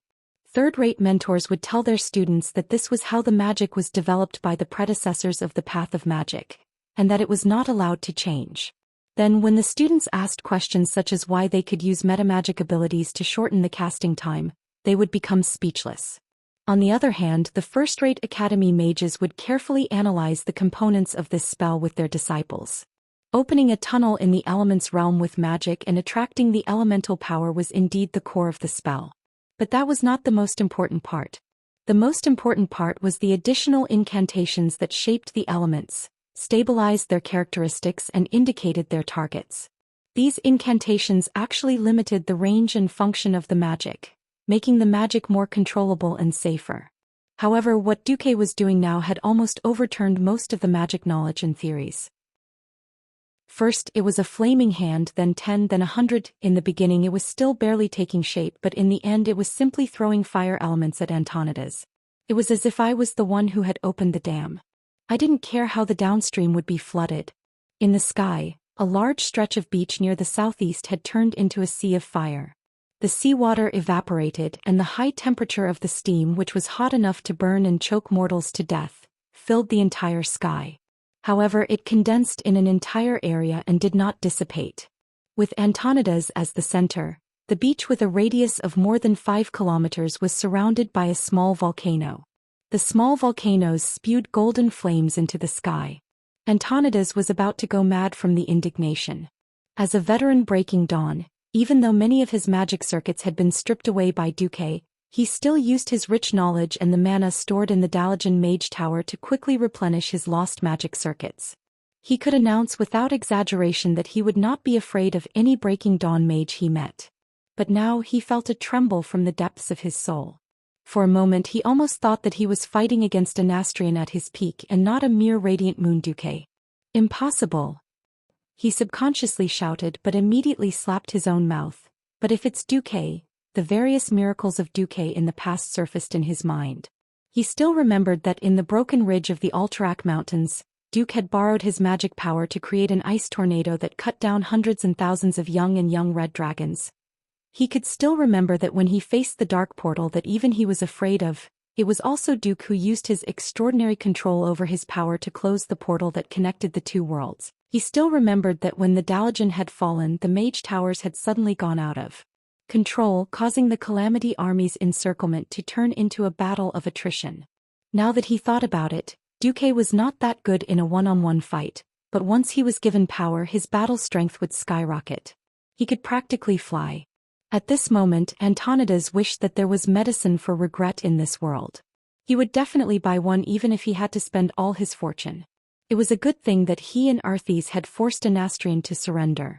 Arthes advancing at the front and destroying the defenses of the Sunwell Plateau was also a good thing for the Calamity Army. Who would have thought that making the Sunwell lose its core master would instead give Duke an opportunity to take advantage of? Without a controller, Duke could easily control the mana veins flowing out of the Sunwell. Because of the natural restraints, the two great liches were no match for Duke, who had mastered the mana of the Sunwell tributary, even though they had Breaking Dawn mana. They would be so stupid as to give their knives to Duke and then offer their necks to him. For a second, Antonidas almost wanted Arthes to stop advancing and return to deal with Duke first. Unfortunately, it was impossible to think about it. Invading the Sunwell was the highest level mission that the Lich King had ordered. Arthes would not care no matter how many sacrifices he had to make. He had sensed the Sun King escape just now, and in less than 3 seconds, the Lich King's soul punishment had arrived. Now, the soul circuits of the entire Calamity Army's higher-ups were filled with Anastrian's screams. Duke, I'll fight you to the death. Antonidas roared. He gathered every drop of dark power he could and flashed in the direction that he had sensed. Fight? How are you going to fight me? On the beach, at the crater of a huge volcano that was at least 10 stories high, the mana of the Sunwell, which could not be measured, was spewing out crazily. Miraculously, almost every trace of the mana bypassed Duque, who was in the middle of the crater. It brushed past Duque and sprayed into the air before transforming into various forms and smashing at Antonidas. Chapter 805. If Antonidas' ice attack was a steady song of death, then Duque flame combo was the wildest jazz. At this moment, it wasn't just Duque who was fighting. The entire Isle of Quel'Danas was burning with the flames of war. On the west coast of the island, the Alliance launched an offensive that exceeded the imagination of the Calamity Army. Led by the peak radiant moon mage Gina Jinjian, the mages from various countries joined forces to cast spells and followed Duque's instructions to create a path of ice. After the spacious and slow troop ships approached the coast, they spent a large number of magic crystals to seal the sea between the troop ships and the coast. Praise life. For this world not to be occupied by death. Burn those damned bones 1,000 times over. The Scarlet Cross under the leadership of General Abendis became the first Marine Corps in the history of the world of Azeroth. The blood-red tide drowned the snow-white surface of the ice and directly rushed into the undead camp that had been plowed into pieces by the cannons. Battle cries shook the heavens and earth. Dense black cannonballs covered the sky like raindrops, and on the golden beach, countless soldiers in red armor trampled on the rotten bones that had been smashed and swarmed forward. It was unclear whether it was the angry shouts of humans or the low cries of the undead. Lich Ras Frost Whisper, who had just been resurrected by Arthas and was entrusted with a heavy responsibility, tried his best to control the situation, but he was shocked by an unexpected situation. It was a paladin whose body was as red as the rising sun. He waved a super greatsword that looked like a giant blade, and every swing of it blocked the terrifying radiance that was as bright as the sun, turning large swathes of the undead into ashes. The elite undead legion that Ras had commanded to go up when the cannons stopped were directly cut in half like butter being cut by a sharp knife. The 2-meter-tall holy light giant horse emitted a golden radiance as it charged towards him as if it was galloping in a racetrack. Repentance. With the support of the terrifying greatsword, the paladin's control skill, which had a very close range, crossed the void of 100 meters and landed on Ras's head. Suddenly, the power of holy light poured into Rhys's evil soul, causing him to feel dizzy and unable to move at all. When he came back to his senses, he saw a holy knight wrapped in golden flames sitting on a warhorse that looked like the rising sun. The holy knight had already arrived in front of him and was looking down at him from above. Those eyes that seemed to be burning with flames made his heart palpitate. "Perish, you filthy soul!" Accompanied by an intimidating roar, the great sword cleaved through Lichless vision. The burning pain that followed caused Ree's soul to let out his last miserable howl in this world. In theory, as long as the phylactery was not destroyed, a lich could resurrect again and again through the phylactery.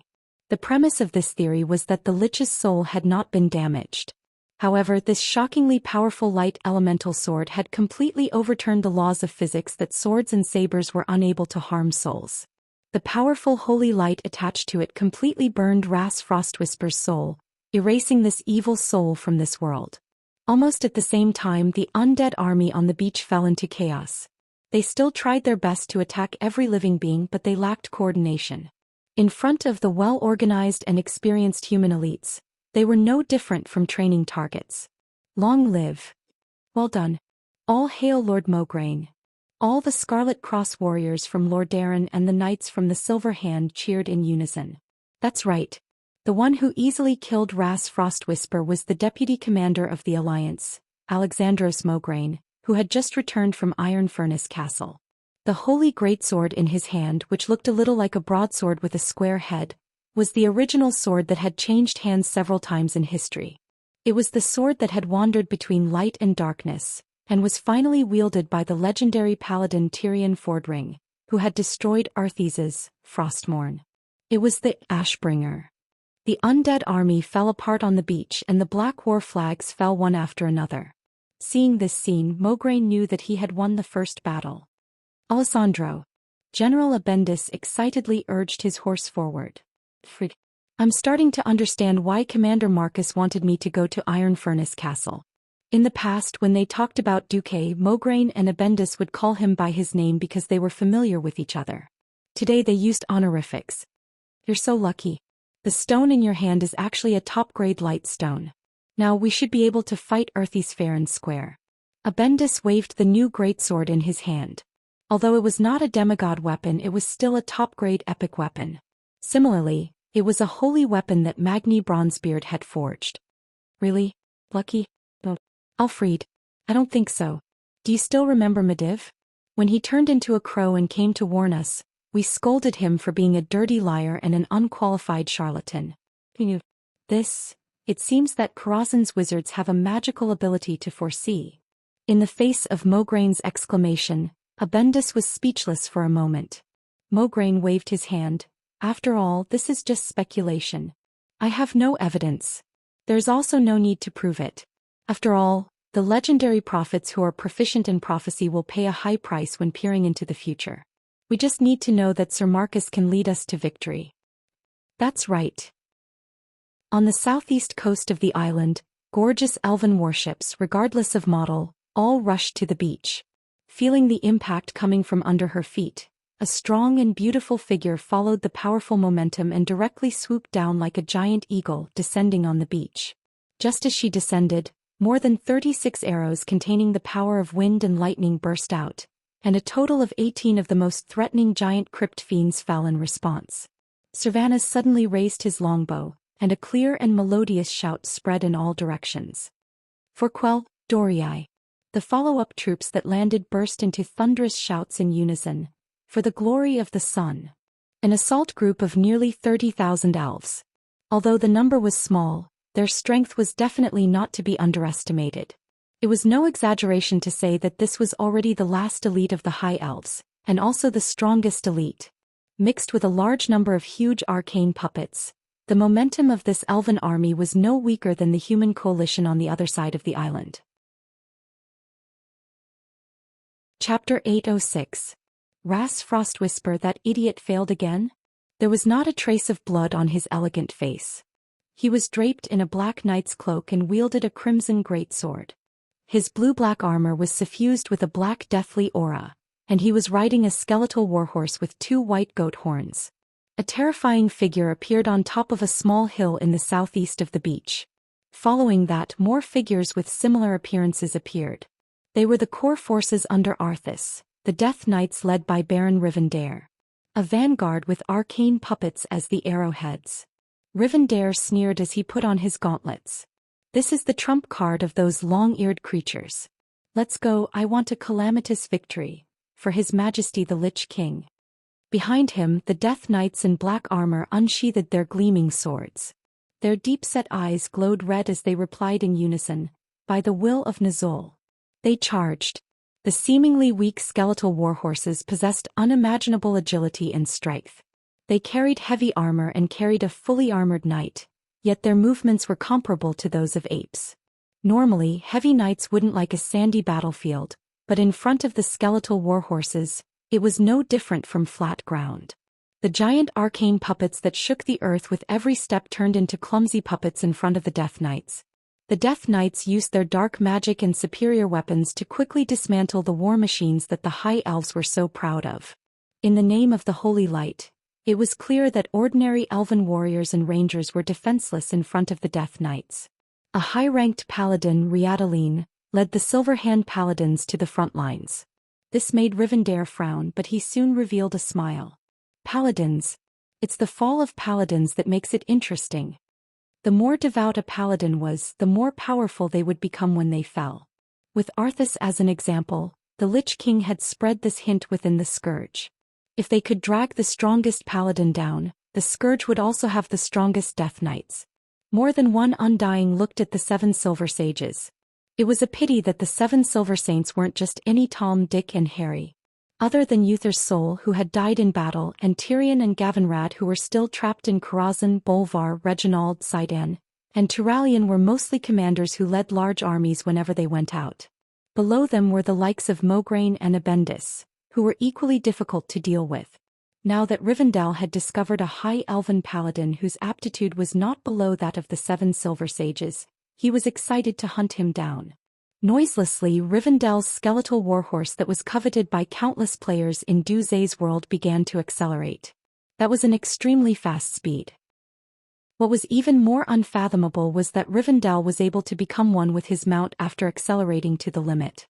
Using the shadows of his Death Knights as cover, he was able to shuttle through the shadows. Hammer of Wrath. Channeling the holy light in her body, Riadaline smashed a Death Knight and his horse into smithereens with a single swing of her hammer. But just as she was about to unleash a new attack, Rivendell's crimson two-handed sword arrived. It was an angle that she would never have noticed. Just a tenth of a second ago, her comrade, a male paladin with long golden hair, was standing there. But the blade of the sword avoided the paladin's neck and pierced through the back of his hair, aiming for Riadaline's carotid artery. Divine Shield. Riadaline, who had no time to dodge or block, immediately tried to activate the paladin's life-saving skill. But she was a step too late. Her vision was filled with illusions of terrifying existences baring their fangs and brandishing their claws. It was obvious that she was ambushed by a powerful warlock. With the power of the holy light and her extraordinary willpower, the power of Fur was not too strong. It only affected her movements slightly. In a battle between experts, there was only a fine line of difference. This fine line could mean the difference between life and death. Just as she was about to be struck by the sword, Riadaline saw the existence that ambushed her. It was the psychic Dean Gatling, another powerful enemy ranked by the Alliance. He was no longer a human but a lich. Everything seemed to have nothing to do with Riadaline because she was about to die, and if a miracle didn't happen, it was a bolt of lightning that fell from the 9 heavens. In the nick of time, the first thing that arrived was the dazzling purple lightning. After a full second of delay, the ear-shattering explosion rang out. Bang! Rumble! Double shot. But they hit the targets at different distances at the same time. Dean Gatling used Flash to dodge half of the attack, but in the midst of the flickering light he was still hit. Half of his robe was blown to pieces, revealing a skeletal body that only had bones left. Rivendell didn't have it any better either. One of the undead warhorse's horns was blown off. The undead warhorse couldn't withstand the destructive power and was sent flying, throwing Rivendell out. Servanas. The female paladin cried out in surprise. The agile Death Knight didn't seem to give up and used a dark spell on Riadaline. But the female paladin recovered and used holy light to negate the spell. Kill that female ranger first. Gatling shouted. Rivendell changed his target and charged at Cervanus. Their choices were usually correct. Compared to the paladins who had thick skin, could heal themselves and were invincible, rangers were too weak. If it was an ordinary ranger, the combination of the Death Knight and Pharaoh would definitely be a nightmare. Rivendell ran over and stretched out his left hand, attempting to use the power of darkness to pull Cervanus over. Unfortunately, he failed. According to Cervanus' movements, his arm turned 12 times. In fact, the high-speed Cervanus changed directions a total of 36 times. Her speed was so fast that only a series of illusory afterimages were left behind. And every time she changed directions, 3 lightning bolts would be shot out. 2 were for Gatling and Rivendell, and 1 was for the Death Knight who wanted to get involved in this pinnacle confrontation. These elite Death Knights were powerful enough to take on 100 enemies at once. Unfortunately, the one in front of them was the stronger Cervanus. Gatling couldn't hold on any longer after the 12th arrow. From the 20th arrow onwards, his body began to explode from the lightning. The remaining 16 arrows were more like a whipping of a corpse. Rivendell wasn't much better off. He could split apart the arrows, but he couldn't block the powerful lightning bolts. By the time he recovered from the paralysis effect of the lightning, he discovered that a bowstring as bright as the moon was already stuck to his neck. In the next instant, a rather handsome head was sent flying into the sky. Chapter 807.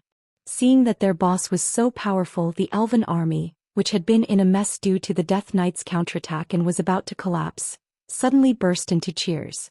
Oh, Bones' leader is dead. Hadron did not expect to hear Lord Themar shout, "Long live Sylvanas!" and "Long live the goddess of war!" His shouts were immediately echoed by the elves. "Long live Sylvanas!" Such voices echoed throughout the entire beach. Standing on the high hill, Sylvanas stood against the wind. The thick clouds seemed to have thinned due to the fall of the 2 commanders of the Scourge army. A ray of golden sunlight shone through the gaps in the clouds and shone on Sylvanas, making her look great. It was as if a god had descended, an irresistible visual impact for mortals. The goddess of war. The goddess of war. The goddess of war. The elf's fighting spirit was obviously burning. Hadron quickly flashed to Lord Themar's side and grabbed his friend's shoulder. "Lord Themar, you..." Unexpectedly, Lord Themar pulled him over and whispered into his ear, "Isn't this good? The kingdom is falling. Our king and prince have betrayed their subjects and want to push all elves into the abyss of death. We may be able to hold on for a while, but what next? The high elves need a hero. Flag. Leader."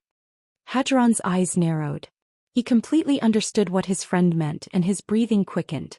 Actually, if it's Aurelia, his meaning was clear. If the kingdom had to have a new queen, then the steady and magnanimous Aurelia was undoubtedly more suitable. They're both Windrunner sisters. I don't think there's much difference for Duke Marcus. Plus, the one standing here at the moment of the kingdom's fall is Sylvanas. To be a hero, one needed strength, timing, and luck. Perhaps Aurelia was more suitable, but she was currently trapped in the void of Karazhan, and she did not have the royal bloodline, so the people would only recognize Cervanus, who had stood up for them when they were at their most desperate. It wasn't Aurelia who had a better personality and was more suitable, nor was it Kael, that's who had once bent his knees. Moreover, with the relationship between Duque and the Windrunner sisters, no matter which of them ascended to the throne, they would definitely receive the full support of the alliance. This was of utmost importance to the extremely weak Kuel Salus. After thinking quickly, Hadron finally nodded. At this moment, Cervanus, who was wholeheartedly focused on the battle, did not know that the 2 subordinates she relied on the most were ready to help her ascend the throne. She was fighting with all her heart. When the armies of the Alliance and the Elves successfully occupied the beach and sent reinforcements to shore, the commanders of both sides saw a red and gold flood converging together as the battle line advanced. 13 years. There had been arguments. There was filth. There had been enmity. They had thought that differences in ideals and escalating skirmishes at the border would eventually lead to war. After all, there were countless examples of such things in history. Who would have thought that today the kings of both Lordaeron and Kuel Salus were dead? Grand Duke Mograine held Ashbringer in his hand as he stood amidst the crimson torrent of Rotterdam's heavy cavalry, staring at the golden formation not far away. The one in the lead was a valiant goddess of war with a bow slung over her back and riding a white chocobo. Mograine muttered to himself, "What the hell, don't tell me that both countries will have a queen." The humans already knew about Quell the Loss, but sometimes the so-called official business was just like that. Under the command, the knight who passed the order raised a flag of inquiry, a blue flag of the alliance, and pointed to the north. "Are we still allies?" The elves did not hesitate, immediately raising a holy flag with golden edges and a white background. On the flag there was a pair of tightly clenched hands, one of the elves and the other of the humans. That was the flag that the former Sun King Anastrian and Thoradin the Great had decided to use when they formed an alliance 2,800 years ago. This flag only meant one thing: the holy oath was still in effect. The two armies were getting closer and closer. Mograine and Sylvanas saw each other. They were not familiar with each other. They had met a few times, but they had never talked in detail. However, they had experienced the second battle at the Dark Portal together and had no grudges against each other, so they were familiar with each other. "When do we attack north?" Sylvanas asked anxiously. The elves were going all out, but their power was still limited. The alliance was still the key. Mograine glanced at the dwarven steam tanks that were driving onto the beach, then retracted his gaze and looked at the dazzling magic battle in the distance. "It'll be hard for us to push forward until the battle above is decided." The scourge was easy to deal with, but their gazes fell on the battle between the two top wizards in the world. Battle power that surpassed mortals could not be ignored. It was just like 13 years ago at the Earthy Highlands. Nearly 300,000 troops had been unable to advance because of the fierce attack of the Red Dragon Legion. If they could not defeat the enemy's Breaking Dawn, then even if the allied army of the Alliance and the elves succeeded in stopping Arthas, they would have to pay a heavy price. This was an extraordinary confrontation between a newly advanced Breaking Dawn Grand Wizard, Duke Marcus, and a veteran Breaking Dawn expert, Antonidas. It was not that Antonidas did not try to call for help in this battle, but whether it was the two former Kirin Tor counselors who had fallen to become liches or the Radiant Moon Warlock from the Cursing Sect, they were all stopped by the Alliance. Krasis, who had returned to his human form, Dellen's old lover Gina Jinjian, and Duque's fiancée Jaina Proudmoore all joined the battle, entangling the evil mystics. This made Antonidas feel bitter. Mortals always thought that Breaking Dawn was the strongest in the world. Every magic mystics envied Breaking Dawn wizards who had an endless supply of mana like the sun. Only those who had reached the Breaking Dawn realm would understand that even Breaking Dawn wizards were divided into ranks. The Breaking Dawn symbolized the Son of Dawn, and the sun was the standard star in astronomy. According to the ranking of magic from ancient times, with reference to the brightness of the star, a Breaking Dawn wizard was only a rank 6 Breaking Dawn. The strongest rank 1 Breaking Dawn was 100 times stronger than a rank 6 Breaking Dawn. Antonidas, who had just returned to rank 5 after his magic circuit had been stolen, felt like he had run into the real sun. Chapter 808. The cold wind blew the black snowflakes, and the dense power of darkness descended from the sky, colliding with the golden sand on the ground that contained fiery magic power in the air. In the sky, the scattered black clouds were quickly gathering again. The canopy of the undead existed to isolate the light of the sun and prevent the weather from affecting the Scourge army. After all, a hot sun would accelerate the decay of corpses and reduce the combat power of undead creatures such as ghouls. Now, for only one reason, the Lich King had gathered his power. Your Majesty Nazul, now your great enemy Duke Marcus, controls part of the power of the Sunwell. I who am weak am no match for him. Please bestow upon me the power to destroy your enemy. In Nazul's heart, Arthas, who had the most perfect aptitude and whose soul had fallen into the darkest hell, was his ideal spokesperson and the carrier of his future body. In the entire Scourge army, Nazul had been trying to cultivate Arthas' authority. Logically speaking, this kind of behavior of directly asking for power without Arthas was not allowed. When he heard the name Duque deeply pierced his heart, evoking the memory that he did not want to recall in the depths of his soul. If not for Duque's obstruction, he might have succeeded when he opened the dark portal for the second time. He would have been able to escape to a place where Kill Jaden's perception could not reach. Perhaps it was a corner of the universe or a planet in a bad situation. No matter which one it was much better than now. After all, Kil'jaeden was not an omniscient and omnipotent god.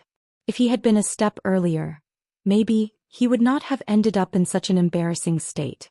After suffering all kinds of torture, even his soul was bitterly sealed in an ice skeleton, becoming a puppet of the Burning Legion. Zul hated it. He changed his mind.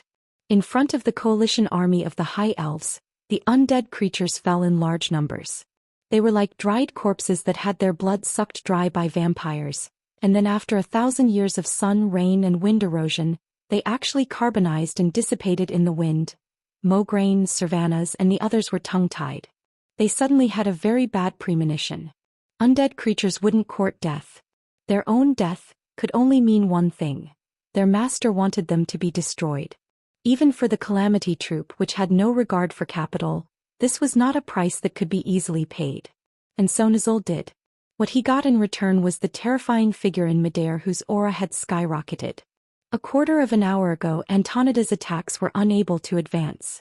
In the next second, the magic power around Antonida's skyrocketed.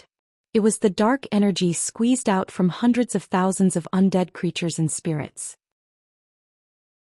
This terrifying power was so dense that it dyed the sky with a diameter of more than 10 kilometers black, with the Great Lich as the center. At first glance, it looked like an incomparably huge lump of black mud that was still constantly churning. Humans, elves, dwarves. Everyone who witnessed this scene revealed expressions of fear. The air became heavy, and all that was left was the sound of the mortals trying their best to suppress their gasps. Was this still an enemy that mortals could fight against? Suddenly, Savannas raised the reins, and the chocobo beneath her let out a loud screech. "What are you doing?" Mograine asked immediately. "Attack." Savannas answered proudly. "Wait. Duque called us." "Yes. He's the commander.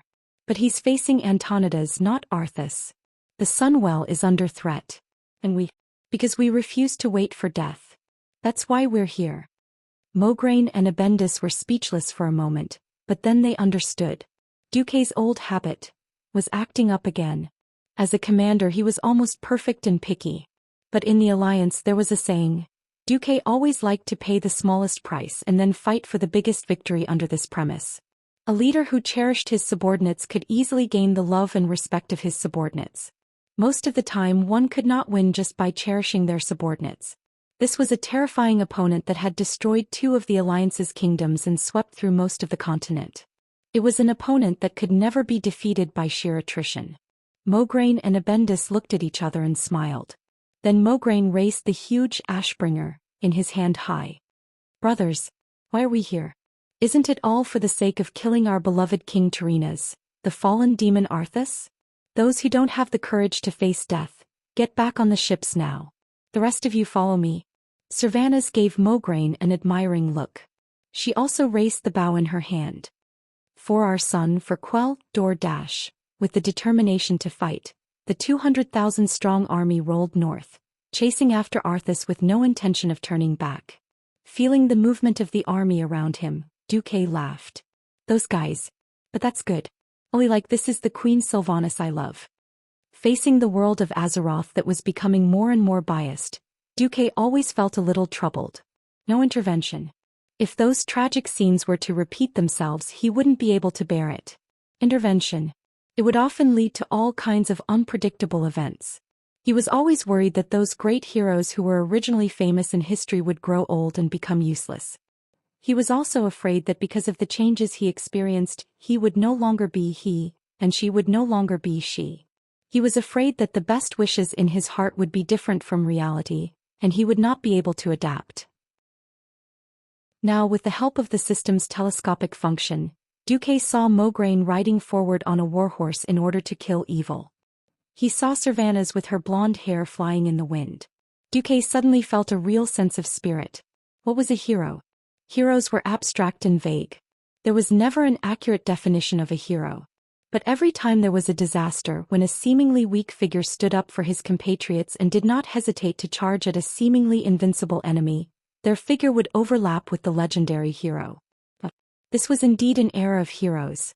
Looking at Antonidas, who was attacking wildly with his surging power, and feeling the vast and boundless dark magic that far surpassed even the branch of the Sunwell, Duque's lips curled into a smile.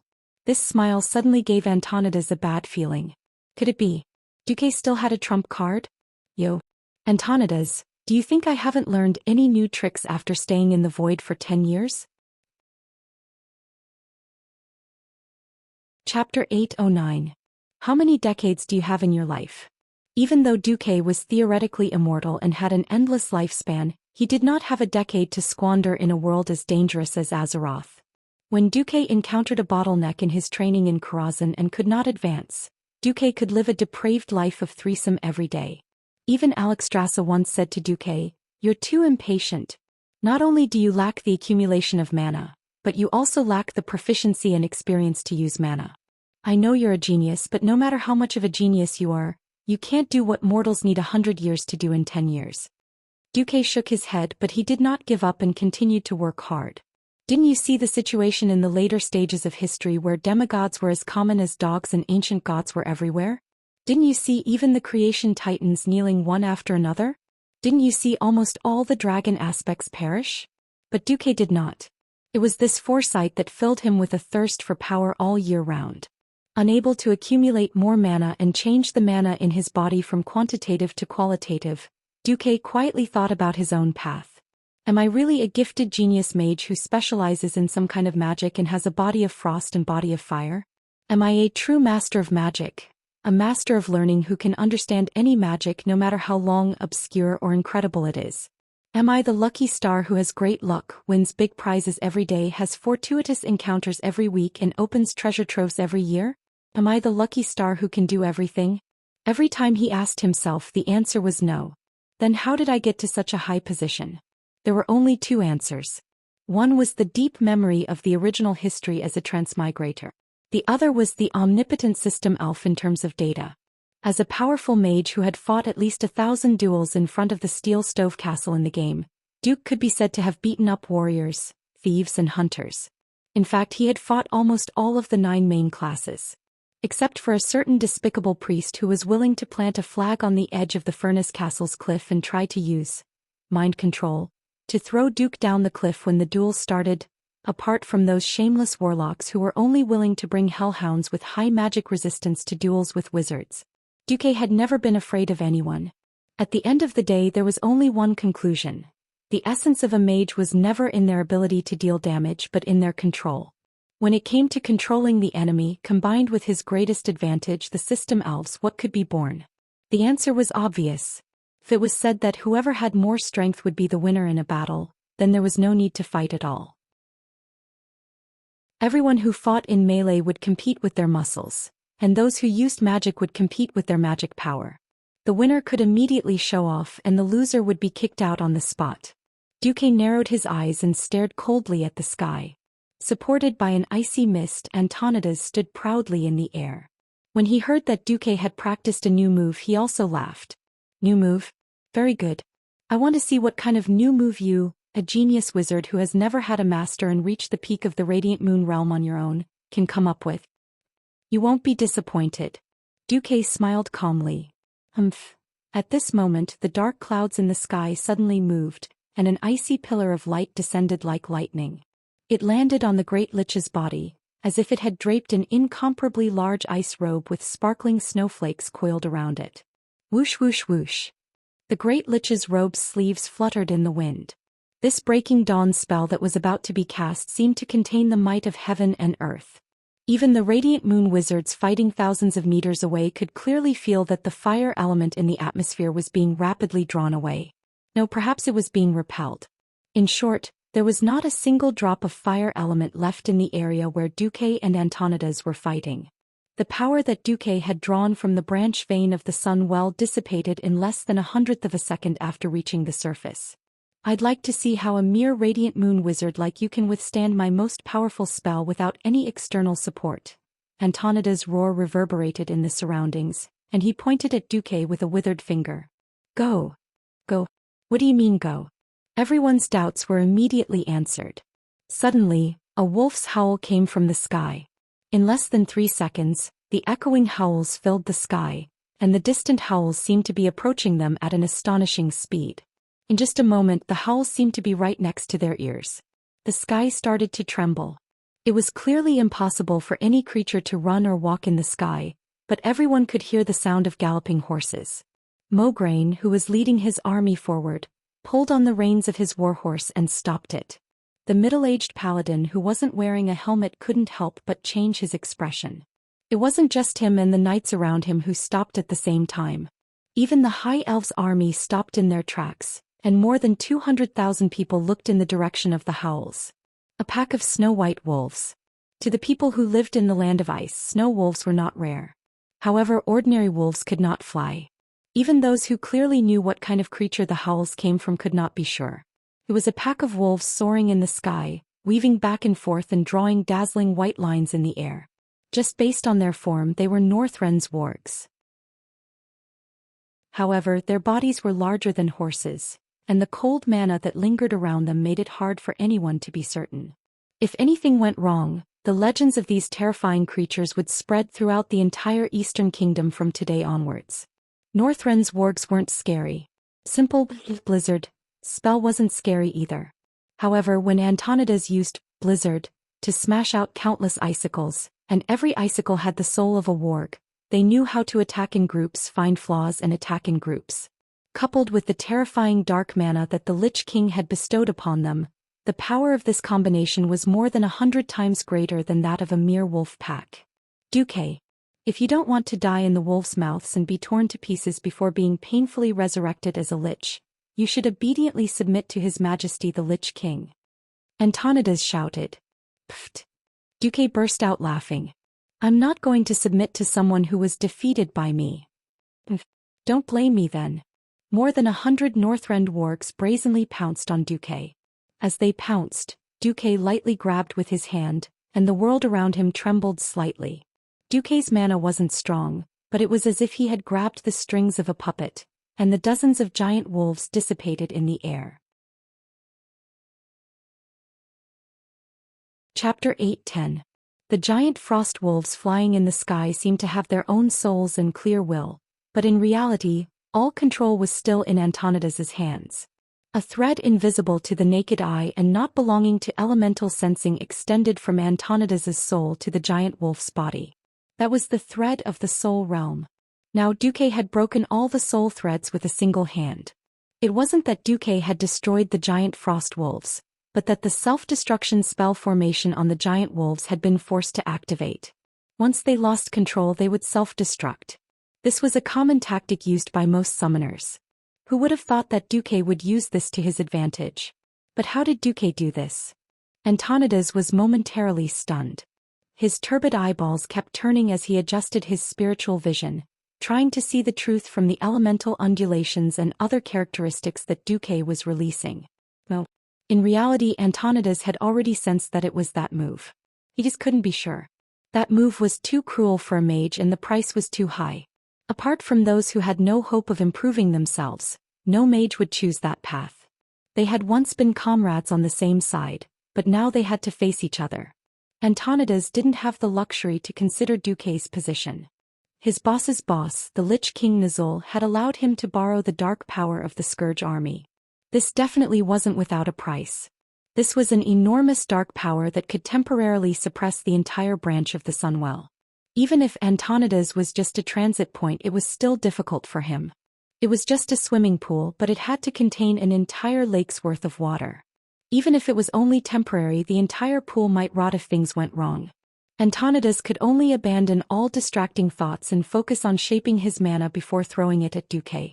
If one were to ask what was the greatest difference between two veteran Breaking Dawns, Anastrian gave Duque the feeling that he was a cannon of the largest caliber. Every move he made was earth-shattering. Antonidas, on the other hand, was like an unimaginable encyclopedia of magic. Almost all the magic that was mentioned in the textbooks, or the unpopular secret techniques, could be seen in his hands. He was not casting the spell on his own. Since he was a great lich, he had the means of a great lich. After a series of strange and dark spells, delicate but terrifying faces appeared on Antonida's shoulder ornaments, arm guards and robes. They were the faces of the High Elven mages. Duque suddenly understood why a few members of the Silver Moon Parliament and a large number of court masters of the Sun-Chasing King Court were missing from the Sun King's side just now. So they were all here in the form of imprisoned and painful souls. Every face seemed to be struggling to get away from Antonidas. They were destined to fail. That was the darkest and most depraved magic. Their souls had already been firmly bound. Their eyelids could be seen on every face, their eyelids sewn shut by rough rune threads. Unable to open his eyes and unable to break free, he could only rely on his remaining mouth to scream and vent his pain. Soon, under Antonidas's spell, their will was suppressed, and nearly 10 mouths began to chant at the same time. In an instant it was no longer limited to ice wolves but all kinds of magic. In the distance, countless water elementals with inverted triangles stood at the end of the horizon like trees. Without legs they were still silent even when moving at high speed. The whole army was silent like a monstrous water wall that slowly pressed down on Duque. That was the Water Elemental Legion. Antonidas had never liked fire magic, but it did not mean that he did not know how to use it. A high elf's face glowed with fire, and he finished chanting the last incantation. Then brilliant flames poured down from the void. 2 dozens of golden rivers of flames hung upside down on the dome. Immediately they formed a whirling fire tornado sweeping from behind Duque. Spreading along the tornado were flames that scorched the ground. The sand on the beach that was touched made sizzling sounds, and the ultra-high temperature completely melted the sand, forming a translucent, glass-like molten substance. Flaming storm. Before the previous 2 group magic attacks arrived, a powerful direct attack spell was indispensable. Countless dazzling purple-blue lights streaked across the sky like a meteor shower, directly hitting the place where Duque was. Super arcane barrage. Antonidas raised his black skull staff, and a pitch-black light curtain immediately rose behind him. Shadows floated on the light curtain, emitting an ominous aura of decay. At the same time, black, translucent skeletal hands appeared around him. The next moment, all the spiritual skeletal hands disappeared, and when they reappeared, they were already within a radius of less than 20 meters around Duque. On each skeletal hand, a black index finger pointed at Duque, and rays of terrifying black spiritual light instantly crossed space and landed on Duque's body. Curse of the 12 Movements of Dusk.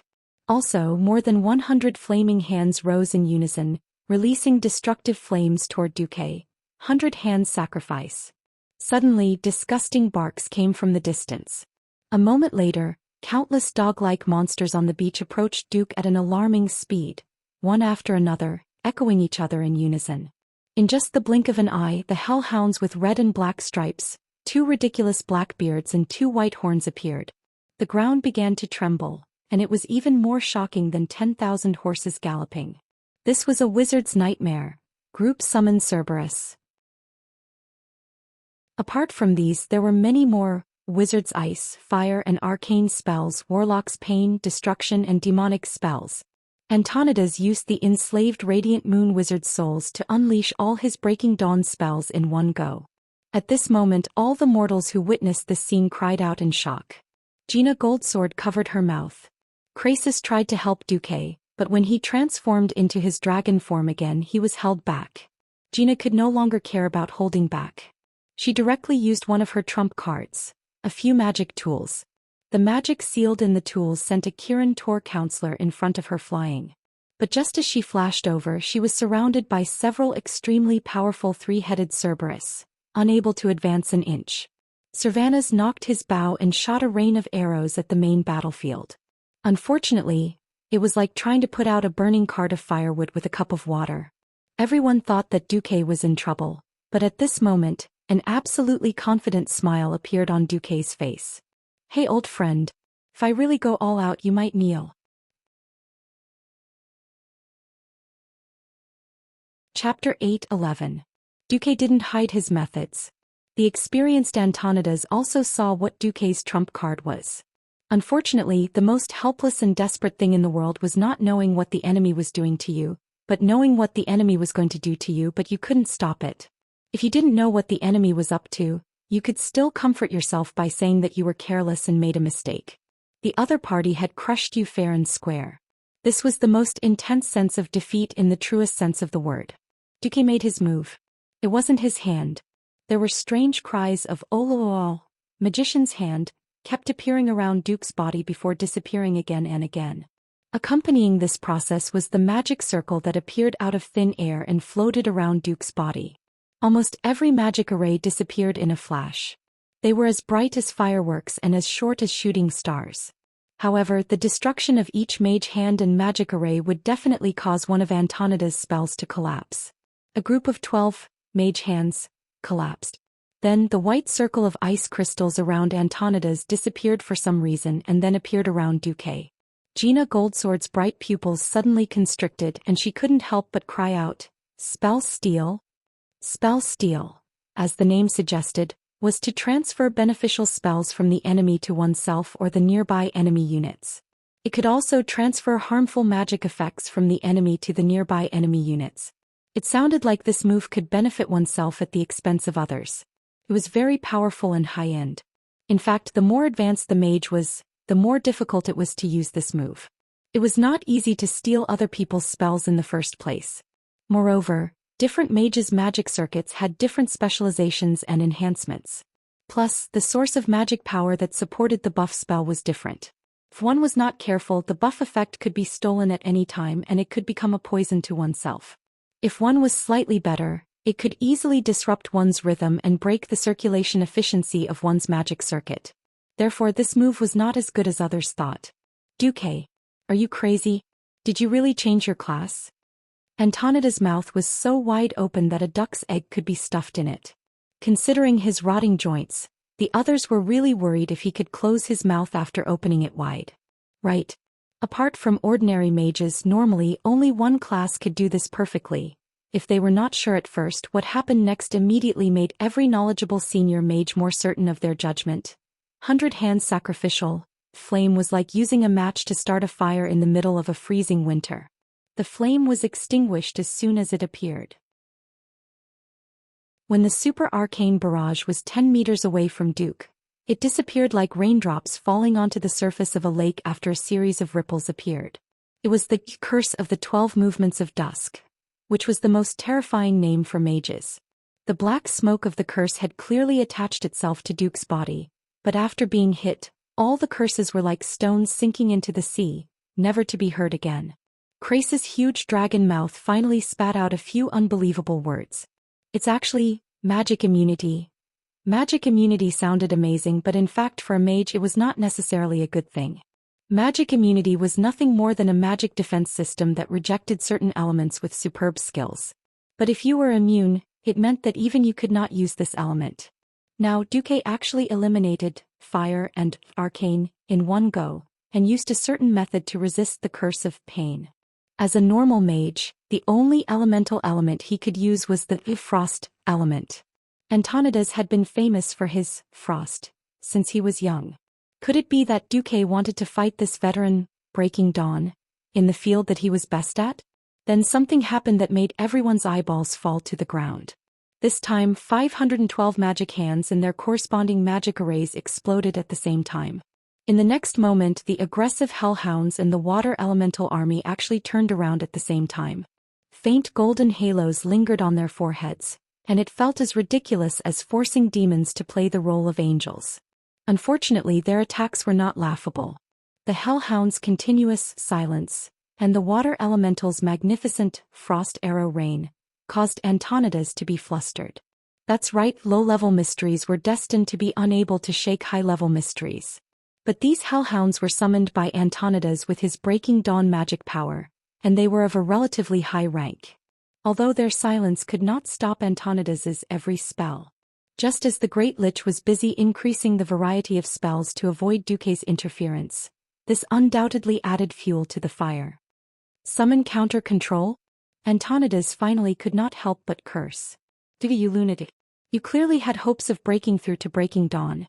You actually went to become a spellbreaker? Yes. A spellbreaker. A special profession that specialized in destruction and distortion of magical energy. Specializing in magic steal, magic immunity, and summon counter control, were enough for spellbreakers to completely suppress mages of the same rank. It was not an exaggeration to say that they were the bane of mages. But this was not without a price. Disrupting the enemy's magical energy and distorting their magic circuits, As an existence that broke order, they would definitely suffer the backlash of the chaotic power. Why had Kuel Salus never reached a higher rank even though he specialized in nurturing spell breakers? It was because spell breakers could not withstand the backlash of magic power, and would collapse before their magic circuits reached a higher rank. Moreover, the more techniques the spell breaker used, the faster the spell breaker's strength would decline. That was why Duque, a peak Radiant Moon Great Wizard, had gone to train as a spell breaker. In the eyes of most mages, this was putting the cart before the horse. Spell breakers could at most attack half a rank higher. For example, as a peak Radiant Moon, Duque could barely destroy the spells of a rank 5 or 6 Breaking Dawn wizard. It was no wonder that Antonidas had gone crazy. How much hatred do you have for me? Is it necessary to specially train spell breakers to deal with me? Or did I accidentally get caught in the crossfire? Facing Antonidas' accusation, Duque smiled. Beneath his feet, the power of the Sunwell had been greatly suppressed by the Lich King's power of darkness. After all, Nazul was so far away from no scent, and the power here decreased with each use, but the Sunwell branch he controlled had an endless supply. Chapter 8:12. Now that Antonidas, the transfer station of magic power, was suppressed, Duque could use more magic power. He stood with his hands behind his back. As he walked, the volcano under his feet slowly rose, forming a path of lava that led to Antonidas. However, under Duque's feet, every drop of fire element automatically separated. When Duque's feet landed, the lava automatically cooled down to a normal temperature, allowing Duque's feet to step on it. Around Duque, the smoke of the magic war grew more and more intense. Antonidas kept coming up with more types of magic, some of which only existed in legends. Not to mention a young mage like Jaina, even Krasis, who had lived for thousands of years, looked as if he had seen a ghost. Even though he had the Encyclopedia of Red Dragon Magic, he had only heard of many spells before. Even more terrifyingly, even though it was a spell that nobody had seen before, Duque merely glanced at it and paused for half a second, before a corresponding magic hand appeared in the void with a brand new magic array and cancelled Antonidas' spell. Every senior rank mage who witnessed that scene was at a loss. They mumbled to themselves, "That's impossible." Chaos and order had been opposing each other since ancient times. Those who created chaos would be harmed by chaos. That should have been an unbreakable truth. But what did they see now? Anyone with enough magic knowledge could tell that Duque had created a temporary magic circuit outside his body and used it to push a brand new magic array to resist and counteract Antonidas' spell. When the magic array cancelled out the opponent's spell, all the magic backlashes would be borne by the temporary magic circuit. Be it chaos, shattering, or collapsing, all the damage stopped outside of Duque's body. It couldn't cause any damage to Duque himself. Besides, even the magic power to create the temporary magic circuit and the new magic array was provided by the branch of magic power in the Well of the Sun. Duque had completely gained something without risking anything. No. If there was anything Duque had to pay for, it would be his astonishing knowledge and inhuman reaction speed. Since ancient times, the birth of every magic was accompanied by countless painful experiments. The more powerful a spell was, the higher the price it had to pay. Even Breaking Dawn mages would have to kneel if they tried to analyze an ancient spell when their legacies had been severed. Not to mention researching a disruptive spell to counter this rare spell. At this moment, it was a situation that made Antonidas and all the witnesses break down. Antonidas' spells in all magic domains were countered. At some point, the battles between the Radiant Moons had come to a halt. Both sides retreated with a clear distinction. They had a tacit understanding of each other after fighting for so long. Given the current situation, it was impossible to bypass the other party and interfere with the duel between Breaking Dawn wizards. On the other hand, once a victor was decided, the enemy's forces at or below the Radiant Moon level would definitely crumble. Rather than spending a great deal of effort and still not being able to affect the outcome of the battle, why not save it for later? Krasis took a deep breath as if he was about to unleash a dragon's breath. The only explanation now is that Duque has read all the magic books in Karazhan and prepared a counterspell for every spell recorded in them, he said in a rumbling voice as if he was about to unleash a dragon's breath. That's impossible. How old is he? Gina Goldsword cried out in shock. He could not be blamed for crying out. High elves had extremely long lifespans. She had been unhappy with the decadent atmosphere of the Silver Moon Parliament. After reaching the Radiant Moon realm and discovering that they could not advance to the Breaking Dawn realm, they decisively led a befuddled life and did not seek to improve. That was why she had left Kuel Salis and wandered the continent. There had been a period of time when she had been a member of the Dalajan Kirin Tor Parliament. It was to borrow the Dalajan's books legally. However, it had taken her 3,000 years to read all 100,000 magic books. With her achievements, it was enough for her to be proud to call herself a polymath. It was not impossible to create a counterspell for the spells in the books. But it was definitely not so fast, so accurate and so perfect. The problem was that now what Duque had done had subverted all her common sense. Beside her, Gina calmed her rapid breathing from the fierce battle and recalled bits and pieces of Duque. She suddenly smiled bitterly. Duque is a superman who can use 100 magic hands to flip through a report and 100 magic eyes to read a report at the same time. Gina's words almost choked the surrounding archmages to death. That's right, this was not something that could be done in a day and a half. As early as the second battle at the Dark Portal, there was an exaggerated feat of Duque single-handedly taking care of the logistics of the entire alliance. Unexpectedly, after more than 10 years, this godly skill of Duque seemed to have become even more amazing. Just thinking about it made the bystanders feel like they were going to collapse. How big was the Karazhan library? According to Gina's memories, even if they didn't count the well-hidden secret and forbidden books, there were more than 1 million books outside. If it were an ordinary human mage, even if they died reading here, it would be impressive if they could read through 10,000 books in their lifetime. Everyone only knew that Duque was different from them. But they couldn't dissect Duque. For Duque, as long as he scanned every page of any book, it would automatically form an identical magic book in the system library. It wasn't as simple as just recording. When Duque's brain was idle, the system elf would also borrow Duque's brain power to analyze all the spells in the magic books, deducing, simplifying, condensing, and marking out the flaws and developing counterspells on his own. In the memories of the years when Gina was studying under Duque was often like an ignorant and incompetent book-flipping criminal.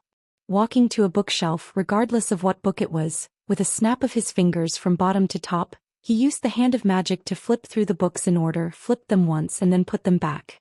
The only difference was that at that time, there were at most 10 hands of magic and eyes of magic working. At that time, Duque didn't look like he was reading at all, but flipping through the books to see if there would be anything like golden leaves in them.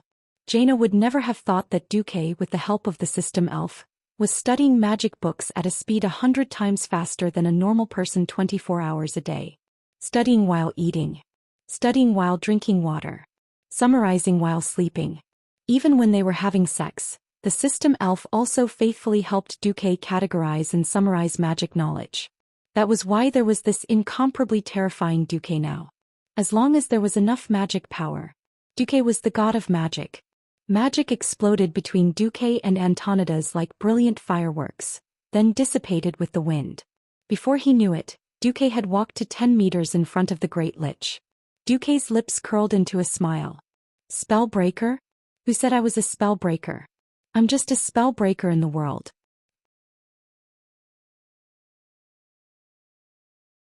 Chapter 8:13. Unbreakable. Duque's voice spread far and wide. If Duque hadn't destroyed all the spells that were known as the Encyclopedia of Magic in front of 200,000 people. If Duque hadn't been the most powerful wizard in the Alliance who'd become a Breaking Dawn long ago. If Duque's opponent hadn't been the Great Lich Antonidas, who was also a Breaking Dawn. If Duque didn't turn the tide time and time again under the crisis. Duque's seemingly boastful words were enough to make all the pharaohs in the world curse Duque and scold Duque. But now, in the face of absolute battle achievements, no one cared if you were a fake Breaking Dawn. Everyone could see Duque beating up the Sun King, Anastrian Sunstrider, and now Antonidas, who was also a Breaking Dawn, being ruthlessly suppressed. The reason why a legendary hero could become a legend was not only because of his shocking achievements, but also because of rumors and exaggerations.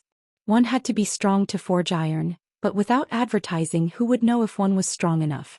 Duque was closing in on Antonidas step by step. This was an imminent threat to the Great Lich, but from another perspective, it was also an opportunity. Evidently, as Antonidas continued to throw out new spells, Duque had less time to break them, and the situation became more dangerous.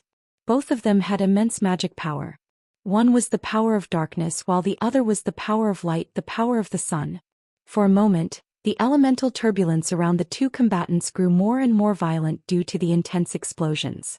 It was like a raging storm. Duque, you clearly had such strength, so why didn't you use it at the start? Why did you have to wait until I fell before using it? Why did you make me so ugly?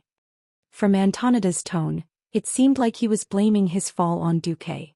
Looking at the Great Lich, Duque couldn't help but recall the extremely conservative policies Antonidas had adopted in the past decade. It's exactly because you've become so stubborn and arrogant that this has happened. Duque shrugged.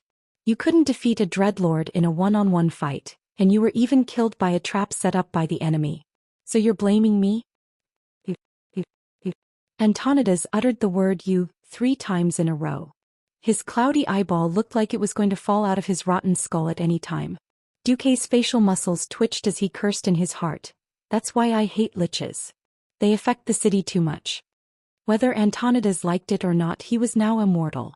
Unlike Servanas, who had become the undead queen in history, it was understandable that he who had taken the path of a lich had given up on himself because of his disfigurement. Understanding was not the same as understanding. Their different standpoints meant that the two of them would not let each other go. No one could turn back now. Just as Duque expected, Antonidas was like a giant beast that devoured the heavens and earth. After swallowing a huge amount of dark force, he finally released his ultimate move. Suddenly, a majestic and cold aura spread across the entire world, as if winter had suddenly descended. The endless chill spread in all directions with the Great Lich as the center. In the blink of an eye, there was no longer a boundary between heaven and earth. The gray sky disappeared. The Isle of Quel'Danas, where even the sand was emitting a faint sunlight, also disappeared. The entire world was only left with a gloomy white.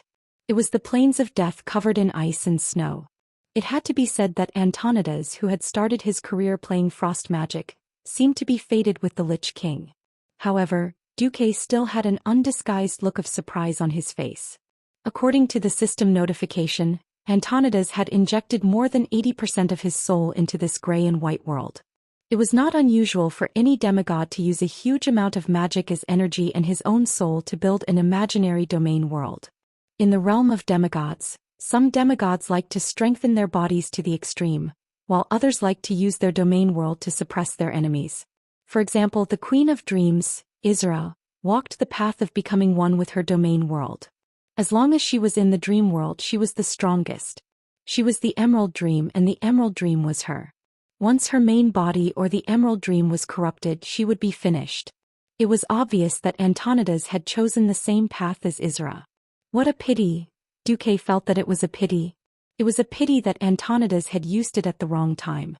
If Antonidas had been a peak-breaking dawn and was about to break through, he might have been able to break through the Breaking Dawn bottleneck and become a demigod after borrowing the Lich King's dark force. But now, a certain someone had shamelessly taken away many of his magic circuits, and his newly created magic circuits had yet to be completely stabilized. In addition, his strength was far from the semi-god level. If he brazenly unleashed a domain that he was unfamiliar with, it would undoubtedly be destroying his own future. This might be the only chance in his life for him to step into the realm of domain world. From then on, because of the damage to his soul, this once unparalleled human great wizard, no matter what form he existed in the world, had no room for growth. It was not that Antonidas did not hesitate, he was not so decisive, and he was not fanatically loyal to the Lich King. It was purely treated as an abandoned pawn by Nazul. Yes. In a sense, Nazul did not lack Lich fighters.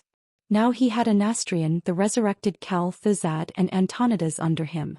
In terms of loyalty, Antonidas could not compare to Kel-Thuzad, who was like-minded with the Lich King. In terms of strength, Anastrian was actually a head above Olden. If the price of Antonidas not being able to advance again in the future was to eliminate a great enemy like Duque, then it was really worth it. Duque could not help but sigh. As expected, once one's strength weakened, it would not end well. Antonidas pulled him into the icy plains of death. In his domain, other than what Duque had, all external forces were isolated.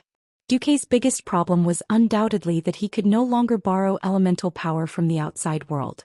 Of course, this included the most important magic power of the Sunwell branch.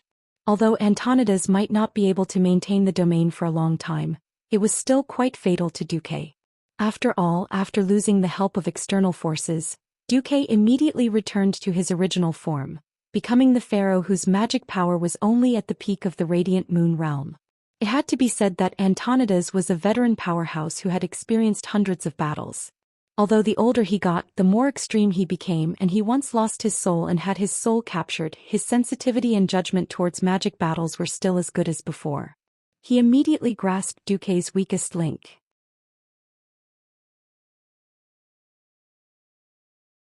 Chapter 8:14. In the endless snowfield of death, Duque's figure was so lonely and helpless. The aura of the Alliance commander and the glory of the legendary hero seemed to have faded at this moment. Duque could only rely on himself. Duke Marcus, are you still going to struggle in vain? What's the point of your resistance in the face of the mighty power of the Lich King? Antonidas' voice echoed in the entire white world. His loud voice made Duque's eardrums hurt. F***ck, aren't you the underling of someone else's underling? Even you, Nazul, have to kneel in front of me. What are you pretending to be? Duque couldn't help but complain. Suddenly, the clouds in the sky were so thick that they were almost solid. Obviously, Antonidas, who had turned himself into the world, had a dark expression on his face. Although he didn't like looking up, Duque still looked up at the sky. He looked at the world as if he was looking at Antonidas. Suddenly, Duque felt a little pity for this former elder of the Alliance. Duque was not a saint. It was impossible for him to save everyone in front of the aggressive dark forces, especially when fate had changed dramatically. Compared to the current fallen Antonidas, the original ending of being killed by Arthas and directly becoming a ghost wandering in the ruins of the Dalajan seemed a little more glorious.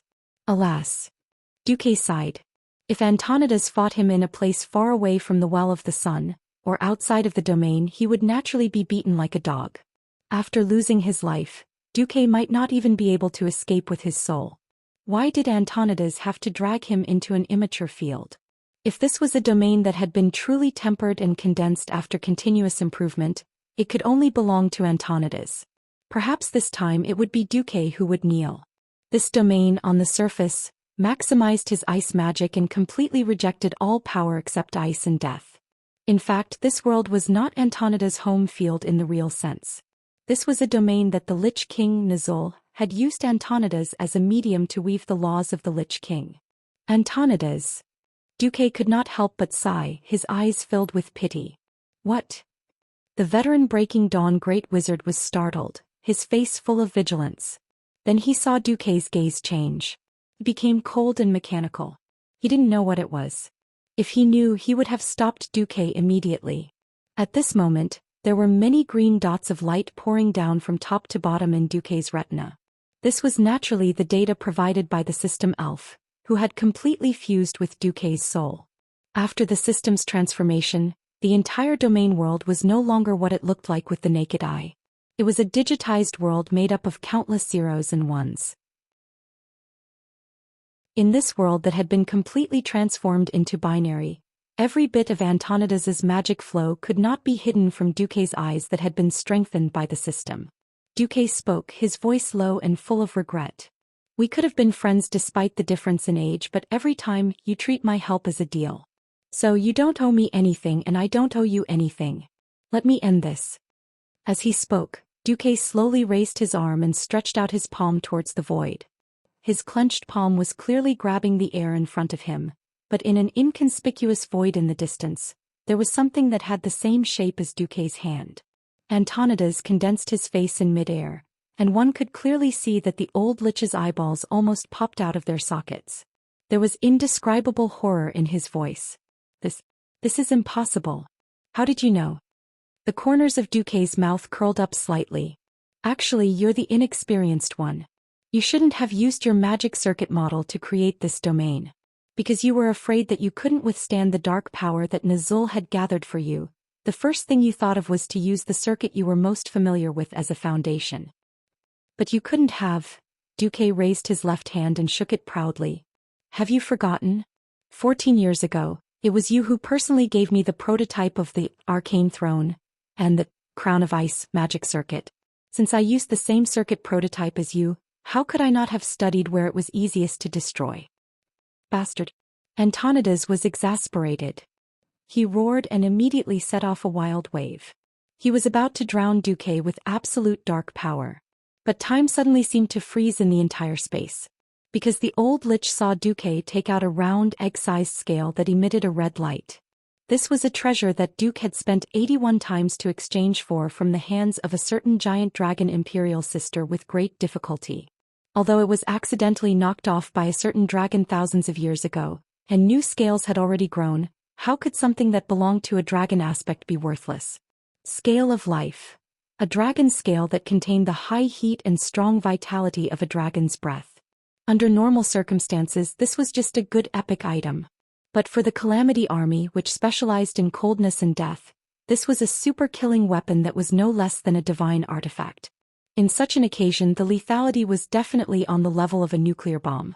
And now he was going to give it to Antonidas as a gift. No, this is impossible. Antonidas could hardly believe what he saw.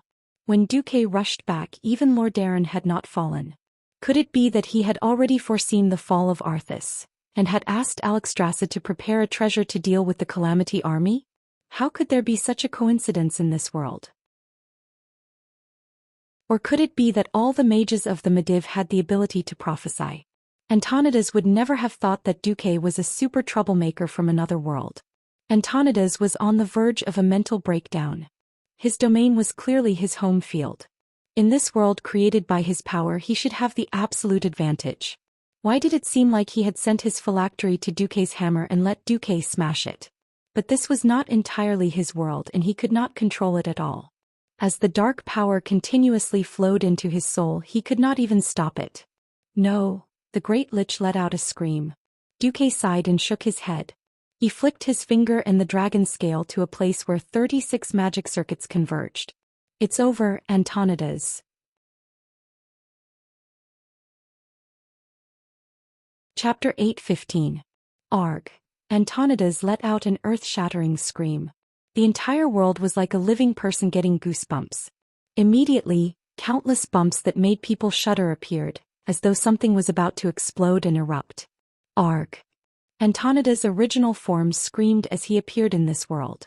Although he had hidden himself a long time ago, any place that dealt with the most power of darkness would definitely have the core of his soul. After knowing this, under the scanning of the system elf, the pitiful great lich had nowhere to hide. Without the sage-like appearance of an old wizard with fluttering white hair and beard, and without the aura of a supreme being who commanded thousands of men and horses, Antonidas, who had lost all external disguises, looked no different from a ghoul hugging its head and curling up into a ball. Duque's scale of life did not just destroy the main vein of this domain world, but also the order of this world. The overly concentrated power of darkness rampaged in his soul, as though it would explode at any moment. At the very end he stood up straight, his body trembling as though there were whips lashing at him every moment. If Duque's guess was right, this was a punishment from the soul. Antonidas' voice trembled, but there was a sense of tranquility. I've made many mistakes in my life.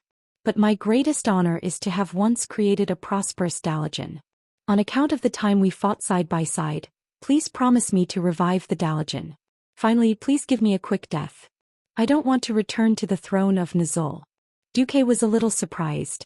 Not every soul was named Uther or Bolvar, and could resist the terrifying pressure of the Lich King. Although he did not think that Antonidas had such willpower and boldness, which could be seen from the old wizard's fall, he really did not think that the old wizard would be able to break free from the Lich King's soul shackles at the last moment of his collapse. This made Duque inexplicably feel more respect for the veteran Breaking Dawn wizard who had ruled the Dalajan for nearly 50 years. Good. I promise you I will revive the Dalajan. Just as I did with Stormwind. An expression of relief appeared on Antonidas's withered face, which was unique to a lich. In Duque's green world that had been digitally altered by a sea of zeros and ones, he could clearly see that Antonidas was collecting all the pieces of his soul into this body. In his field of vision, Antonidas's face quickly changed back to the appearance of a living person, that wise elder with white hair and a white beard. At this time Nazul's sharp and exasperated voice came from the void. No, Antonidas. Your soul belongs to me. You have no right to deal with your own soul. Antonidas was anxious. Hurry up and move. Even if I only have 10% of my soul left, Nazul can still forcefully resurrect me and force me to serve him. Duque's heart suddenly skipped a beat. Without hesitation, a golden shadow suddenly rushed out from Duque's body. It was an illusion that was identical to Duque's real body. The biggest difference between it and Duque's real body was that it emitted an incomparably holy aura. Between the index and middle fingers of its right hand was a coin. In the next moment the coin turned into a standard cross sword that knights loved to use. The cross sword emitted a golden light and pierced into Antonidas's forehead like lightning. This sword. Antonidas's expression suddenly changed and a smile of relief appeared on his face. A voice floated into Duque's soul. Thank you. In the Dalajan 300 meters below my wizard tower, there is my last treasure.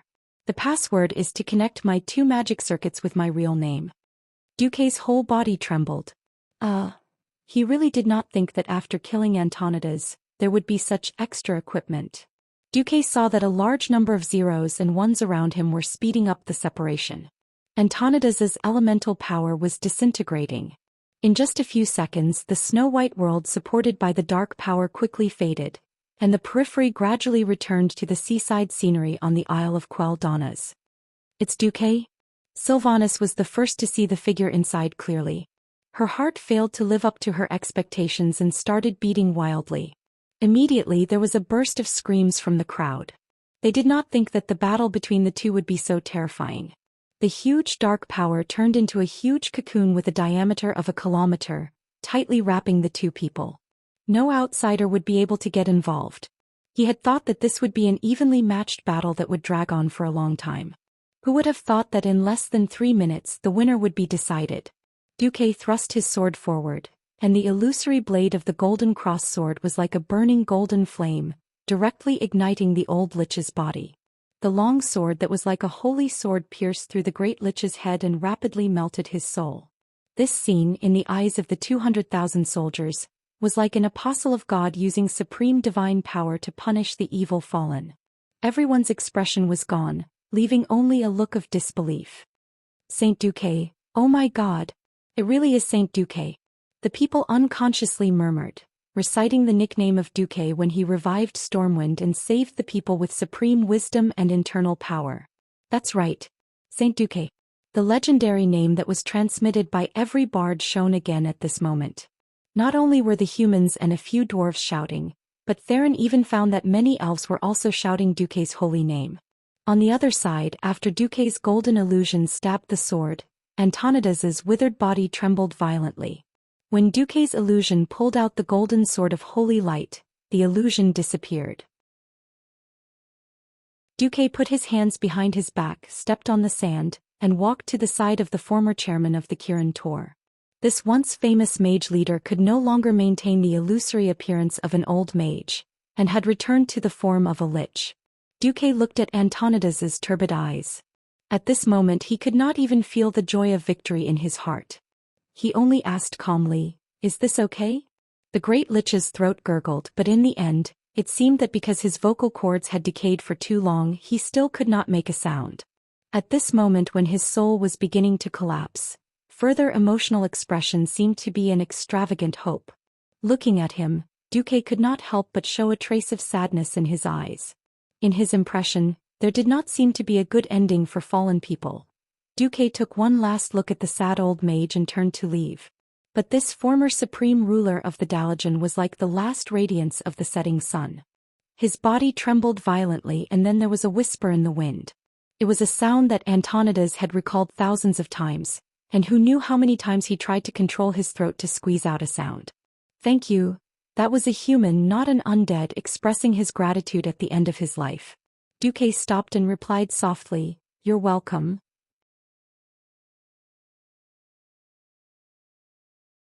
Chapter 8:16.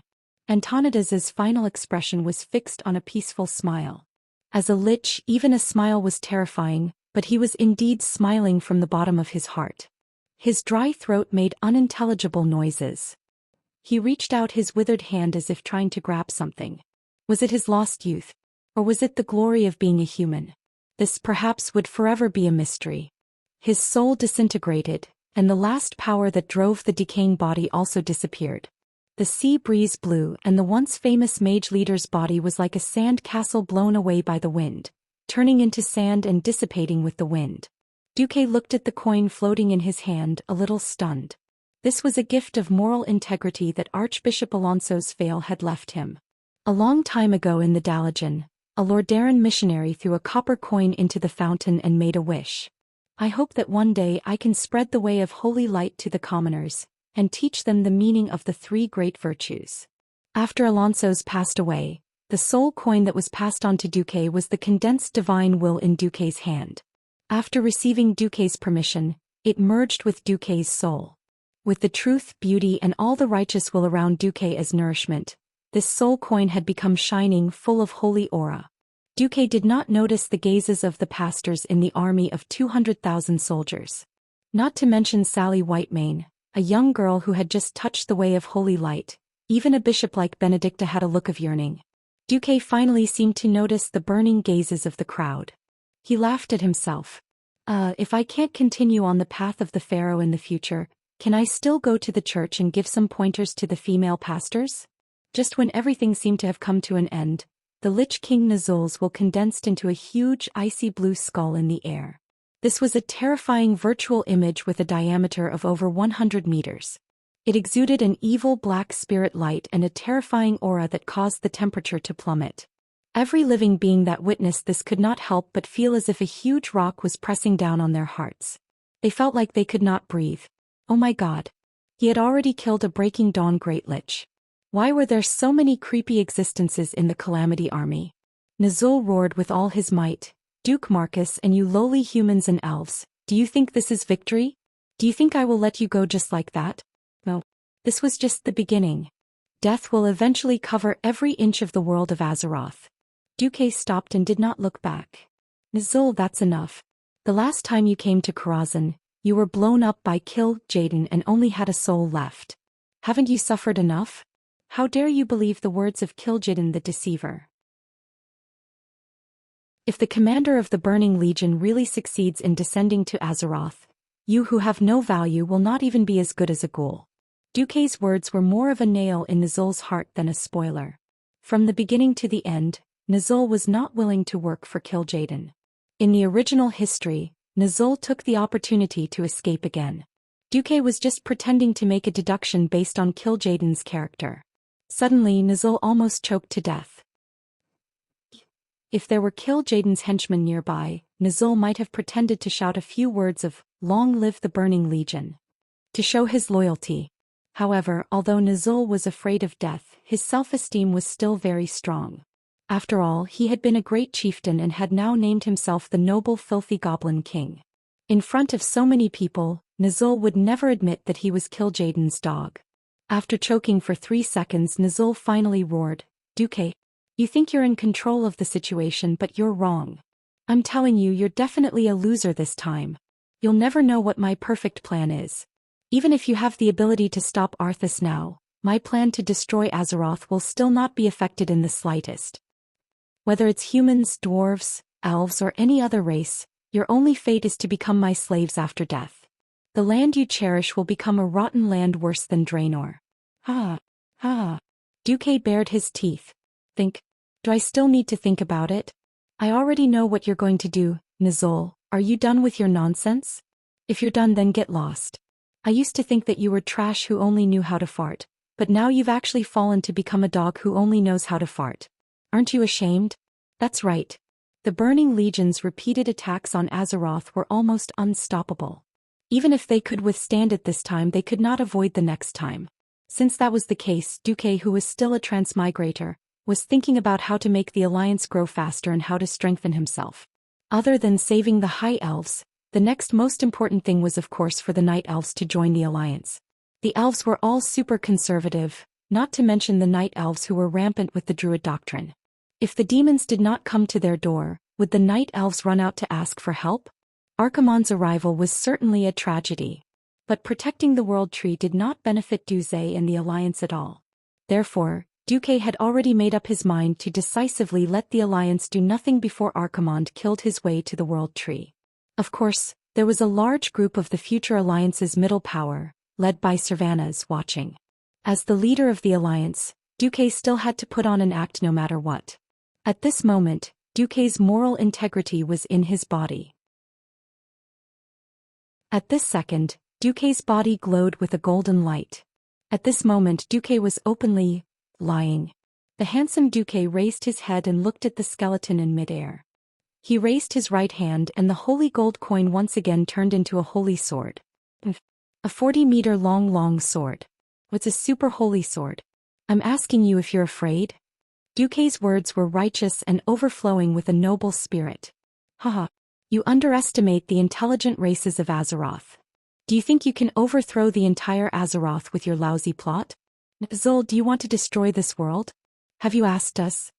With that, Duque turned around and looked at those pairs of burning eyes. Then he shouted at the Alliance soldiers, "Human soldiers, this despicable demon in front of us says he wants to kill us all and turn us into this bastard slaves. Do you agree?" You're tuning in to the Zhou Xian's Legacy YouTube channel. Don't forget to subscribe and join us on this journey to catch the most captivating stories.